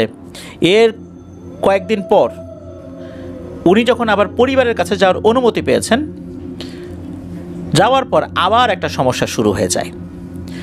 ওনার ওয়াইফ তো চিৎকার চেঁচামেচি করতে থাকে, বলে এই ফোনটাও নষ্ট, এইটা সেইটা, তুমি আবারও নষ্ট ফোন দিছো, আমাকে ফোন কিনে দিতে হবে। ওনাদের চিৎকার চেঁচামেচিতে ওনাদের যিনি বাড়িওয়ালা উনি চলে আসেন। উনি এসে বলেন যে কী হয়েছে, তখন দেখে যে এরকম চিৎকার চেঁচামেচি, মোবাইল ফোন নিয়ে চিৎকার চেঁচামেচি। একটা পর্যায়ে ফোন টোন নাকি ভেঙে ফেলেছে ওনার ওয়াইফ, নতুন ফোন কিনে দিতে হবে, এক্ষুনি কিনে দিতে হবে, মানে পরের দিনও যাওয়া যাবে না, ওই সময় কিনে দিতে হবে। এই ধরনের ছেলে মানুষই আচরণ একটা পরিণত বয়স্কা মানুষের কাছ থেকে তো আসলে কেউ আশা করে না। তো সেটাই যখন হচ্ছিল তখন আর বাড়িওয়ালা বুঝতে পারেন যে বেশ বড় ধরনের একটা সমস্যা চলছে। তখন ওই বাড়িওয়ালা বলেন যে আচ্ছা ভাবি, আপনি চিৎকার চেঁচামেচি করেন না, আমি ভাইকে টাকা দিচ্ছি, যেহেতু মাসের শেষ, ওনার হাতে টাকা নেই, আমি টাকা দিচ্ছি, আর ওনার সাথে এখনই যায় প্রয়োজনে মোবাইল ফোনের দোকান খোলাই নিয়ে আপনার জন্য একটা ফোন কিনে আনতেছি। এই বলে ওই বাড়িওয়ালা ভদ্রলোক তাকে একটু শান্ত করে এই বকুল ভাইকে সাথে নিয়ে ঘরের বাইরে বের হয়েছেন। এরপর বকুল ভাইয়ের সাথে উনি কথা বলছেন যে ভাই, বিষয়টা তো স্বাভাবিক মনে হচ্ছে না, ওনার আচরণ তো অস্বাভাবিক, এরকমভাবে কথা বলছেন। এর ভিতরে হঠাৎ করেই একটা ধপাস করে শব্দ হলো আর একটা গোঙানির আওয়াজ হলো। তখন ওই বাড়িওয়ালা ভদ্রলোক আর এই বকুল ভাই দৌড় দিয়ে দরজার উপরে চিকন চিকন গ্রিলের মতো একটা ফাঁকা জায়গা থাকে, বিভিন্ন জায়গায় বিভিন্ন বাড়িতে এরকম থাকে আর কি, যেটা দিয়ে ওই দরজার উপর থেকে তাকালে ঘরের ভিতরের একটা দৃশ্য দেখা যায়। ওনারা যখন ওইভাবে দেখার চেষ্টা করছেন তখন দেখতে পেলেন যে ওনাদের শোবার ঘর, যদি ওটা একটা সাইডে ছিল, ওইটার দরজা খোলা, ওখান দিয়ে মূলত ওই গোঙানির শব্দটা আসছে। মনে হচ্ছে যে ফ্লোরে কোনো কিছু একটা পড়ে আছে। এটা দেখার পর ওই বাড়িওয়ালা ভদ্রলোক বললেন যে ভাই, বিষয়টা তো স্বাভাবিক মনে হচ্ছে না, চলেন তো ওই পাশে দেখি। ওনাদের ঘরটা ছিল কিন্তু দ্বিতীয় তলাতে। এখন দ্বিতীয় তলাতে ওনাদের ওই ঘরে যে জানালা, ওইটাতে যাওয়ার জন্য কিন্তু নিচ থেকে প্রথম তলার ওই গ্রিল বে, মানে আরেকটা জানালার গ্রিল বে উপরে উঠতে হবে। যেহেতু উনি শৃঙ্খলা বাহিনীর সদস্য, এই ধরনের ট্রেনিং ওনার ছিল, উনি মোটামুটি খুব সহজেই গ্রিল বে, কার্নিশ বেয়ে উপরে উঠে গিয়েছেন। যাওয়ার পর জানালা দিয়ে যেটা দেখেছেন, এটা দেখে উনি ভয় পেয়ে গিয়েছেন। উনি দেখেন যে ওনার ওয়াইফ ফ্লোরে পড়ে আছে। মূলত ওনার ওয়াইফ ফ্যানের সাথে ওড়না পেঁচিয়ে সুইসাইড করার চেষ্টা করেছিলেন, কিন্তু কোনো কারণে ওড়না ছিঁড়ে অথবা ওই ফ্যানে যেখানে গিট দিয়েছিলেন সেই গিট খুলে নিচে পড়ে যায়। আর পড়ার পর উনি খুব আঘাত পেয়েছেন নিচে, বিশেষ করে ফ্লোরে পড়ার পরে, এই কারণে এরকম শব্দ হচ্ছে।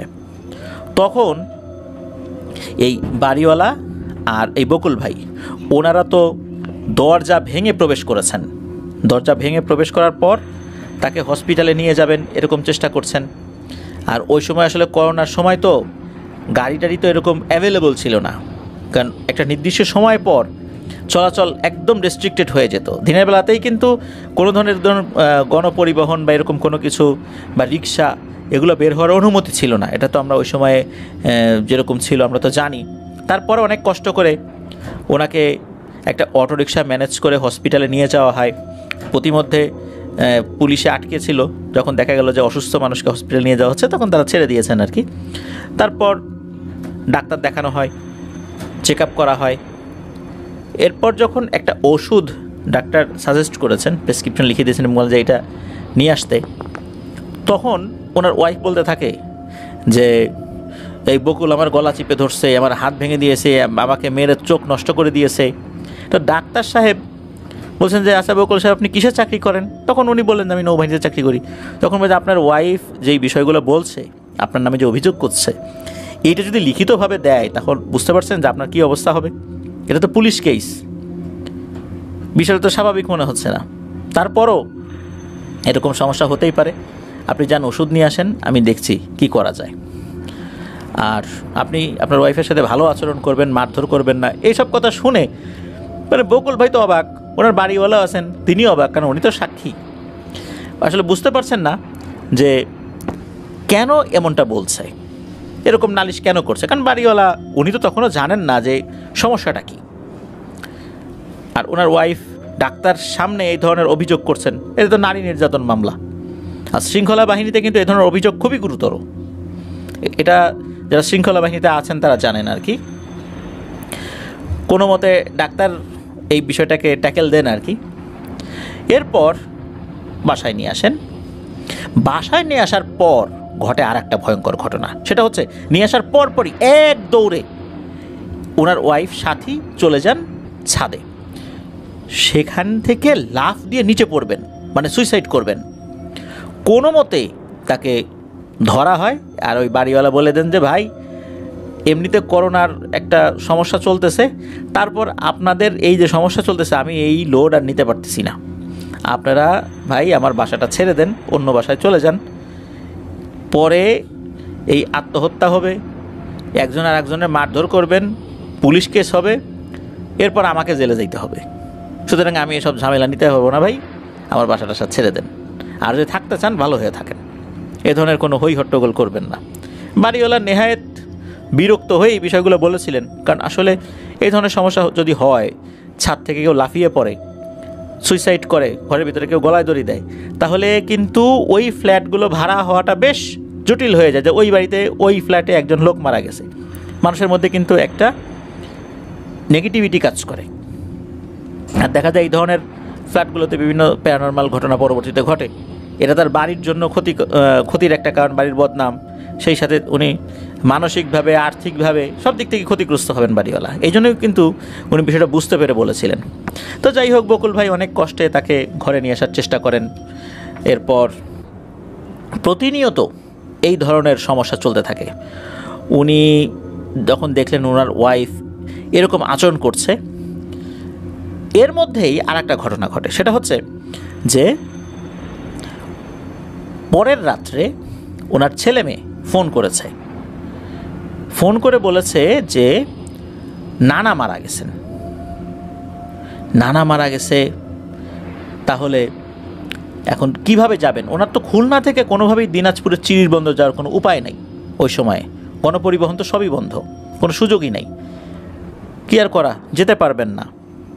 তখন উনি ছেলে মেয়েদেরকে পরামর্শ দিলেন যে ঠিক আছে, তাহলে তোমরা যাও, কিভাবে যেতে পারো। মূলত বাচ্চাদের নানার যে বাড়িটা, এটা ছিল কুড়িগ্রামের উলিপুরে, যেটা ওনাদের ওই চিরির বন্দর থেকে প্রায় 118 কিলোমিটার রাস্তা। এতটুকু ছেলে পেলে কীভাবে যাবে? করোনা পরিস্থিতি, ভেঙে ভেঙে যেতে হবে। তো এর মধ্যেই কিন্তু তারা রংপুরের বদরগঞ্জ পর্যন্ত চলে এসেছে অটোরিকশায় ভেঙে ভেঙে। আর বিভিন্ন জায়গায় মানুষজনও এই গণপরিবহনগুলো ঠেকাতো, এক জায়গা থেকে আরেক জায়গায় যেতে দিত না, এরকম সমস্যা তো ওই সময় হয়েছে। এরপরও তারা এইভাবেই চলে গিয়েছে। তো যখন ছেলেপেলেদের সাথে বিভিন্ন সময় কথা হচ্ছিল, হঠাৎ করে কি হয়, ওনার স্ত্রীর সাথী তাকে বলতে থাকে, কিরে খুব খারাপ লাগতেছে না, মাটি দিতে যেতে পারতেছিস না? তো এই বলে আবার বিশ্রীভাবে হাসাহাসি শুরু করেছে, গালিগালাজ করতেছে। আর এর মধ্যে সে কী করতেছে, ফোন করতেছে, ফোন করে তার বিভিন্ন আত্মীয় স্বজনদেরকে বলতেছে, এই বকুল আমাকে মারছে, আমার হাত পা ভেঙে দিছে, চোখ নষ্ট করে দিচ্ছে, এরকম কথা। তো যখন ফোন রেখে দেয়, এই বকুল ভাইয়ের ফোনে আবার সেই আত্মীয় স্বজন ফোন করে গালিগালাজ করতে থাকে যে তোর চাকরি খাইয়ে ফেলবো, তুই আমাদের মেয়েকে মারতেছিস, এটা সেটা। উনি তো অবাক হয়ে যাচ্ছে যে এ কিভাবে এই ধরনের মিথ্যা কথা বলছে। আর পজেসড হয়ে গেছে এটা উনি বুঝতে পারছিলেন। ওই সময় পজেসড থাকা অবস্থায় ফোন বের করে আত্মীয় স্বজনদেরকে ফোন করে এইভাবে বলছে, বিষয়টা অস্বাভাবিক তো বটেই, এরকম কিন্তু নর্মালি হয় না। এখন এটা তো আর চলতে দেয়া যায় না, ওনার চাকরি চলছে, সেখানেও এটা নিয়ে খুব বড় ধরনের সমস্যা হয়ে যেতে পারে যদি ওনার স্ত্রী এরকম বড় ধরনের কোনো ঝামেলা পাকায়। উনি তখন ওনার জানা যে দোয়া দুরুদ রয়েছে সেগুলো পড়ে তাকে ফু দিতে থাকেন। ফু দিতে দিতে একটা সময় উনি কিছুটা স্বাভাবিক আচরণ করতে শুরু করেন।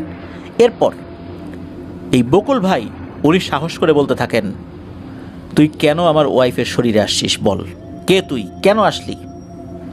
তখন তার ভিতর থেকে বলতে থাকে যে অনেক দিন আগে তোর বউ সন্ধ্যার পরে ভিজা চুলে ছাদে গেছিল, মাথায় কাপড়ও ছিল না, সে আমার ছায়ায় পা দিছে, তাই আমি ওকে ধরছি। আমি তো ওই রাত্রে ওকে মেরে ফেলতাম, ওকে ছাদ থেকে ফেলে দেওয়ার চেষ্টা করছি, পারি নাই, তুই আমাকে বাধা দিছিলি সেই রাত্রে। আর আজকেও মেরে ফেলতাম, পারি নাই। এর আগে গলায় ওড়না পেঁচিয়ে আত্মহত্যা করাইতে গেলাম, দুর্ভাগ্যজনকভাবে ওড়নাটা ছিঁড়ে গেল। এরপরেও ছাদে নিয়ে গেছিলাম, ধাক্কাও দিলাম, কেন জানি পড়ল না। বারবার ওকে মারতে যায়ও আমি সফল হচ্ছি না, তবে ওকে আমি মারবই, এটা মনে রাখিস। ও আমার ছায়ায় পা দিছে, আমার অপমান হয়ে গেছে এখানে, সুতরাং ওকে আমি ছাড়বো না। এদিকে বকুল ভাইয়ের কাছে থাকা জমজম পানি, যেটা উনি ওনার কোনো এক কলিকের কাছ থেকে সংগ্রহ করেছিলেন, উনি হজে গিয়েছিলেন বা অন্য কোনোভাবে সংগ্রহ করেছিলেন আর কি। তো ওই পানিটা কিছুটা যখনই ছিটিয়ে দিয়েছেন তার স্ত্রীর শরীরে, তখনই ওনার স্ত্রীর আর কোনো সেন্স নাই, পরে একদম স্বাভাবিক। তো এইভাবে কিন্তু প্রতিনিয়ত চলছিল, ওনার জীবনটা একদম নরকে পরিণত হয়ে যায়। তো মাঝে মাঝে তার সাথে কথা বলতো কীভাবে, যখন তার ওয়াইফের উপর পজেস হতো তখন উনি কথা বলতেন। তখন উনি অনেক অনুনয় বিনয় করতে থাকেন যে আমার বউকে ছেড়ে দাও, ও তো বোঝে নাই, তোমরা কোথায় থাকো না থাকো এটা তো আসলে এদের বোঝার কথা না, মনের অজান্তে পা দিয়ে ফেলছে, ক্ষমা করে দাও, সে আর কখনো ছাদে যাবে না, আমরা এই ছাদ ব্যবহারই করব না। তখন ওই অবয়বটা নাকি বলতে থাকে যে আমাদের নীতির মধ্যে ক্ষমা বলে কোনো কিছু নাই, তোরা মানুষ অনেক খারাপ, মানবজাতি বেঈমান, আমি মানবজাতিকে ঘৃণা করি। আর তোর দাদি শাশুড়িকে ফোন দিয়ে বল তো তোর শাশুড়ি কেন কোন পানির মধ্যে 18 মাস ছিল। তুই তো জানিস না তোর বউয়ের আগে কিন্তু একটা ভাই ছিল, 8 বছর বয়সে মারা যায়। তাকে কে মেরেছে জানিস? তোর শ্বশুরবাড়ির পাশে একটা তাল গাছ আছে, সেই তাল গাছে 2 জন থাকে, তারাই তোর বউয়ের ভাইকে মেরেছে। এ কথা শোনার সাথে সাথে বকুল ভাই কী করেছেন, উনি ওনার শালিকাকে ফোন করেছেন। ফোন করার পর বলছেন যে তোমার মায়ের কাছে দাও তো। এরপর যখন উনি এই কথাগুলো জিজ্ঞেস করেছেন, আমতা আমতা করে বলছেন যে তোমাকে এগুলো কে বললো বলো তো, এগুলো তো অনেক পুরনো কথা, তুমি কিভাবে জানলা? তখন আবার পাশ থেকে ওনার স্ত্রীর ভেতরে থাকা ওই অভাবটা বলে উঠছে, কিরে বকুল, মিলে গেছে, কথা মিলে গেছে।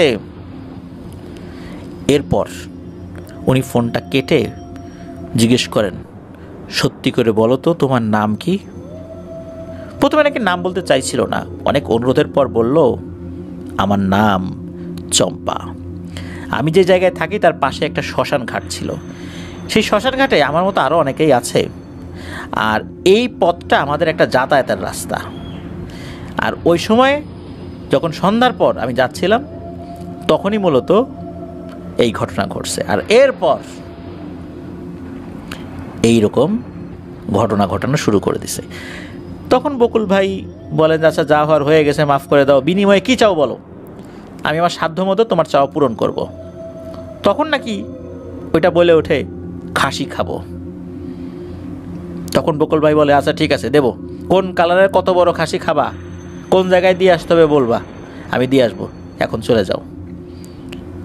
যখন তোমার খাসি খেতে ইচ্ছা হবে তখন আমাকে জানাইও, আমি দিয়ে আসবো। এখন বাবা চলে যাও, আমাদেরকে মাফ করো, আমাদেরকে মুক্তি দাও। এরপরে এবার বলে ওঠে, না আমি যাব না, তোর স্ত্রীকে আমি মেরে ফেলবো।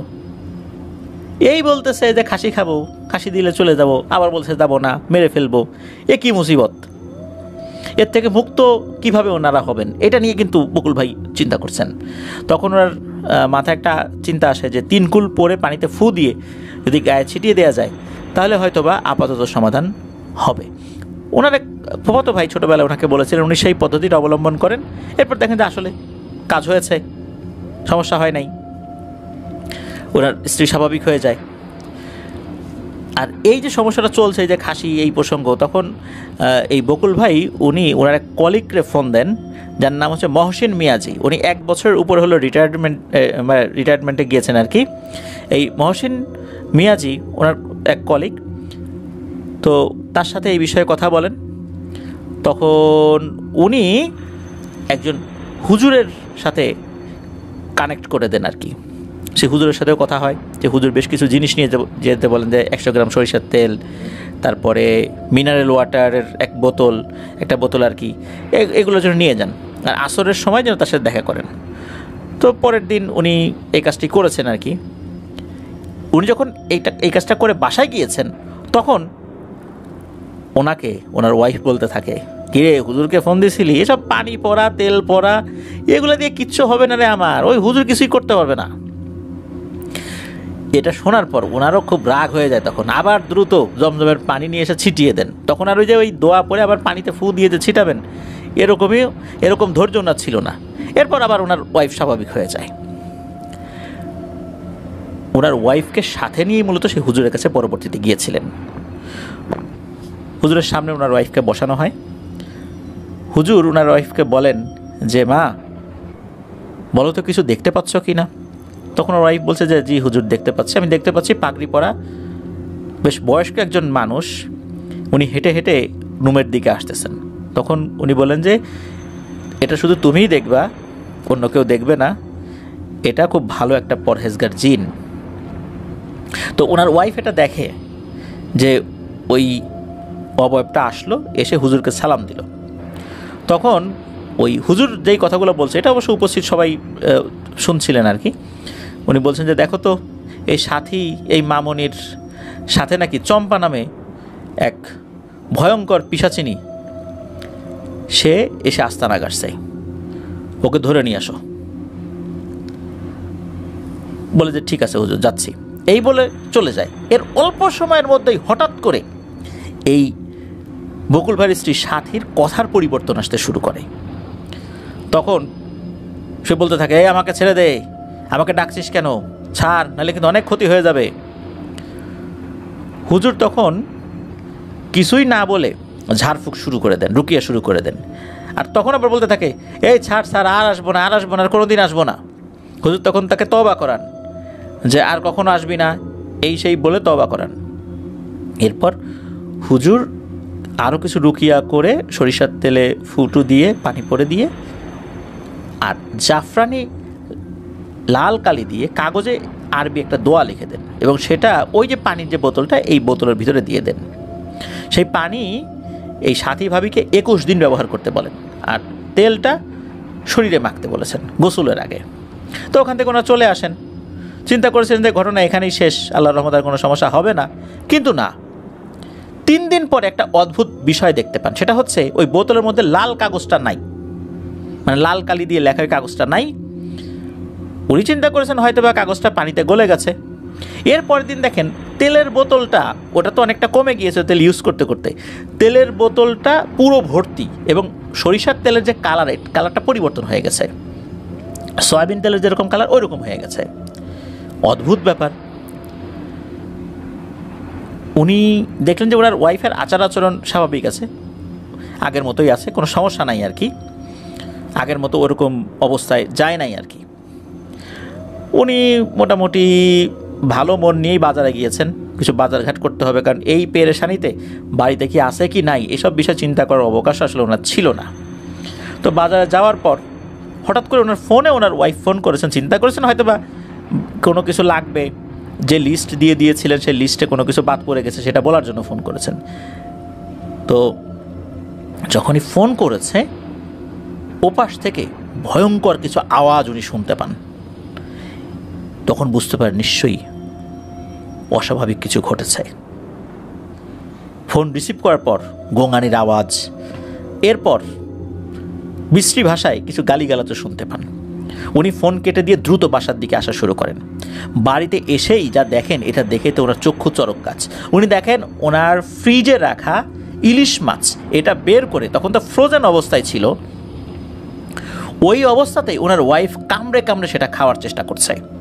ওটা তো একদম শক্ত বরফের মতো হয়েছিল, ওটাই খাওয়ার চেষ্টা করছে, এবং অদ্ভুত ব্যাপার, অনেকটা খেয়েও ফেলেছে সে ওই শক্তটাই। কিছু ইলিশ মাছ আগে থেকে কেনা ছিল। এইটা দেখে উনি তো মারাত্মক ভয় পেয়ে যান, কারণ এরকম শক্ত একটা মাছ একদম ডিপ থেকে বের করে এটা কিন্তু দাঁত দিয়ে কামড়ে খাওয়াটা, এটা চারটিখানি কথা না। আর এর আগে কখনোই কোনো কাঁচা মাছ ওনার স্ত্রীকে উনি খেতে দেখেন নাই, এই প্রজেস্ট হওয়ার পরেও।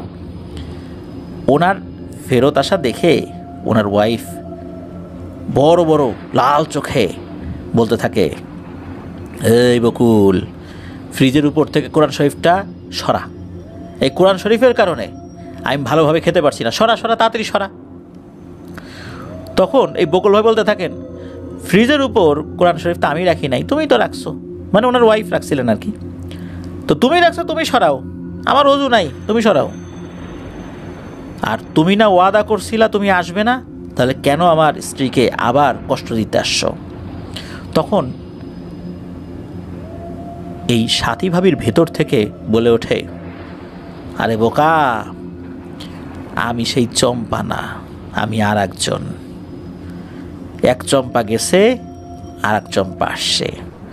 কয়টা চম্পাকে তুই আটকাবি? পারবি না, পারবি না, একের পর এক আমরা আসবো। এটা শোনার সাথে সাথে বকুল ভাই দ্রুত ওয়াশরুমে গিয়ে অজু করে এসে উনি ওই কোরআন শরীফটা নামিয়ে ওনার স্ত্রীর সামনে ধরেছেন, ওনার হাতে দেওয়ার চেষ্টা করছেন, বলে যে এটা ধরো। যখনই হাতে দেওয়ার চেষ্টা করছেন, সামনে নিয়ে গেছেন, সাথে সাথে ওনার ওয়াইফ সেন্সলেস হয়ে পড়ে যান। সেন্সলেস হয়ে পড়ার পর উনি দ্রুত ওনার ওয়াইফকে ধরে বিছানায় শুইয়ে দেন, কোরআন শরীফটা একটা পাশে রাখেন, আর ওই মাছ যেগুলো ছিল ওই অবস্থায় পড়েছিল ওগুলো পরিষ্কার করেন। কিছুক্ষণ পর ওনার ওয়াইফের জ্ঞান ফেরত আসে।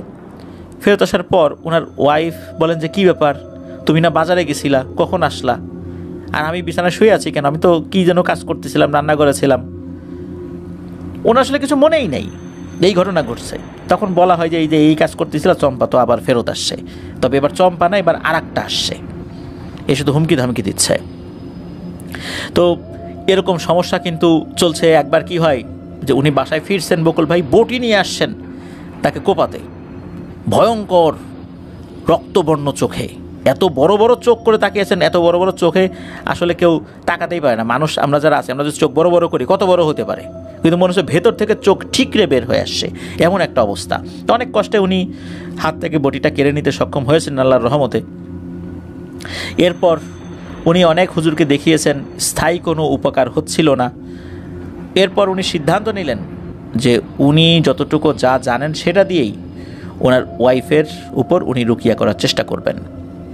তো উনি যে দোয়া কালামগুলো জানতেন সেটা দিয়ে উনি চেষ্টা করেন। আল্লাহর অশেষ রহমতে অনেক দিন ভালো থাকেন, আবার মাঝে মাঝে কিছু সমস্যা হয়, আবার ওটা ফেরত আসে। তো এখনও নাকি মাঝে মাঝে এই সমস্যা হতে থাকে, তবে আগের মতো এখন অতটা নাই। তবে সমস্যা যে একদম চলে গেছে বিষয়টা এরকম না, এখনও বিষয়টা আংশিকভাবে চলমান রয়েছে। আমরা দোয়া করি আল্লাহর রহমতে যেন ওনার স্ত্রী পুরোপুরিভাবে সুস্থ হয়ে ওঠেন। কারণ একটা পরিবারের কোনো সদস্য, বিশেষ করে পুরুষ বা নারী, যারা পরিবারের একদম প্রাণ ভোমরা বলা যেতে পারে, তাদের কারোর সাথে যদি এই ধরনের সমস্যা হয়, একটি পরিবার কীভাবে বিপর্যস্ত হয়ে যেতে পারে তা আমরা বুঝতে পারি। বিশেষ করে সেই পরিবারের সন্তানদের ক্যারিয়ার, তাদের মানসিক অবস্থা, এটা যে কি ভয়ঙ্করভাবে বিপর্যস্ত হয় তা আসলে বলে ভাষায় প্রকাশ করার মতো নয়। যারা এই ধরনের সমস্যা আছে, আমরা দোয়া করি আল্লাহ তাআলা এই সমস্যাগুলো দ্রুত সমাধান করে দিন। আল্লাহ তাআলা কুন ফায়াকুন বললেই সব কিছু হয়ে যায়। আল্লাহ তাআলার কাছে আমরা দোয়া করব। আর প্রিয় লিসেনার্স, আমি সবসময় বিনীতভাবে একটা কথা বলি, অনেকেই বিভিন্ন তান্ত্রিকের কাছে যায় এই ধরনের সমস্যা সমাধানের জন্য। অনেকেই চিন্তা করে যে বাড়িতে সমস্যা হচ্ছে, বাড়িতে ব্ল্যাক ম্যাজিক করা হয়েছে, বাড়ি বন্ধ দেই, বাড়ি বন্ধ দিলেই সব সমস্যার সমাধান হয়ে যাবে। অধিকাংশ ক্ষেত্রেই বাড়ি বন্ধ দেওয়ার প্রক্রিয়াটাও একটা জাদু। এতে কি হয় যে সাময়িকভাবে অল্প সময়ের জন্য মনে হয় যে ঠিক হয়ে গেছে, কিন্তু বাস্তবে ঠিক হয় না। কোনো বাসায় যদি জাদুর উপকরণ থেকে থাকে, এই জাদুর উপকরণ না সরানো পর্যন্ত ওই বাড়িটা যতই বন্ধ দেওয়া হোক না কেন, সেই বন্ধ কখনোই কাজ করবে না। জাদুর উপকরণটা অবশ্যই সম্পূর্ণরূপে শরিয়া মোতাবেক ধ্বংস করতে হবে। অনেক সময় ধ্বংস করার যে পদ্ধতি, আমরা কি করি, জাদুর উপকরণ পেয়েছি সেটা নদীতে ফেলে দিই। সরাসরি আসলে এটা নদীতে ফেলা ঠিক নয়, এইটা ধ্বংস করেই তবে ফেলে দেওয়া উচিত। এটা ধ্বংস করার কিছু পদ্ধতি রয়েছে, সেটা আপনারা কোনো আলেমের কাছ থেকে জেনে নেবেন, এরপরে গিয়ে নদীতে ফেলবেন। নদীতে যদি ফেলে দেওয়া হয় ধ্বংস না করে, সেক্ষেত্রে আরও বিপজ্জনক ব্যাপার হয়ে যেতে পারে। কারণ জাদুর উপকরণটা কিন্তু নষ্ট হয় না, তখন অনেক দূর থেকেও সেই উপকরণটার কাজ চলমান থাকে। এই জন্য অবশ্যই ধ্বংস করে ফেলতে হবে, আর সেটার নির্দিষ্ট পদ্ধতিটা অবলম্বন করেই সেটা করতে হবে। আল্লাহ তাআলা আমাদেরকে হেফাজত করুন। আর আবারও বলছি যে এর আগে অনেকবার বলেছি, সন্ধ্যার সময়, এটা রাসূল সাল্লাল্লাহু আলাইহি ওয়াসাল্লামের হাদিসেই রয়েছে যে ছোট বাচ্চাদেরকে সন্ধ্যার সময় বাড়ির বাইরে বের করা যাবে না। রাত হয়ে গেলে তখন বের করা যেতে পারে। আর ছোট বাচ্চা এবং নারীরা এই ধরনের সমস্যায় সবচেয়ে বেশি আক্রান্ত হয়। এই জন্য চুল খোলা রেখে সন্ধ্যার সময় ভর দুপুরবেলা এভাবে ছাদে যাওয়া, কোনো বাগানে যাওয়া, এটা উচিত নয়। আল্লাহ তাআলা আমাদেরকে বোঝার তৌফিক দান করুন, আল্লাহ তাআলা আমাদেরকে হেফাজত করুন। প্রিয় লিসেনার্স, আজকের এপিসোড এ পর্যন্তই। আশা করছি আমাদের এবারের এপিসোডটি আপনাদের ভালো লেগেছে। আপনারা যারা ঘটনা পাঠাতে চান, আপনাদের ঘটনাগুলো আপনারা লিখে বা রেকর্ড করে যে কোনোভাবেই ঘটনা পাঠাতে পারবেন afnandaharwalbd@gmail.com এই ইমেল অ্যাড্রেসে। ইমেল অ্যাড্রেসের স্পেলিংটাও বলে দিচ্ছি, AFNANTHEHORRORLDBD afnandaharwalbd@gmail.com। ইমেল অ্যাড্রেসের স্পেলিংটাও আমরা আমাদের ভিডিও ডিসক্রিপশনে দিয়ে রেখেছি, সেখানে গিয়ে স্পেলিংটা চেক করে নিতে পারবেন। প্রিয় লিসেনার্স, আজকের এপিসোড থেকে বিদায় নিচ্ছি। সবাই ভালো থাকবেন, সুস্থ থাকবেন, আমার জন্য দোয়া করবেন, আমার পরিবারের জন্য দোয়া করবেন, আপনাদের জন্য দোয়া রইল, আপনাদের পরিবারের প্রত্যেকের জন্য দোয়া রইল। মহান আল্লাহ সুবহানাহু ওয়া তাআলা আমাদেরকে ভালো রাখুন, সুস্থ রাখুন, নিরাপদে রাখুন, আফনান দ্য ওয়ার্ল্ডের সাথে রাখুন। আসসালামু আলাইকুম। আবারও স্বাগতম জানাচ্ছি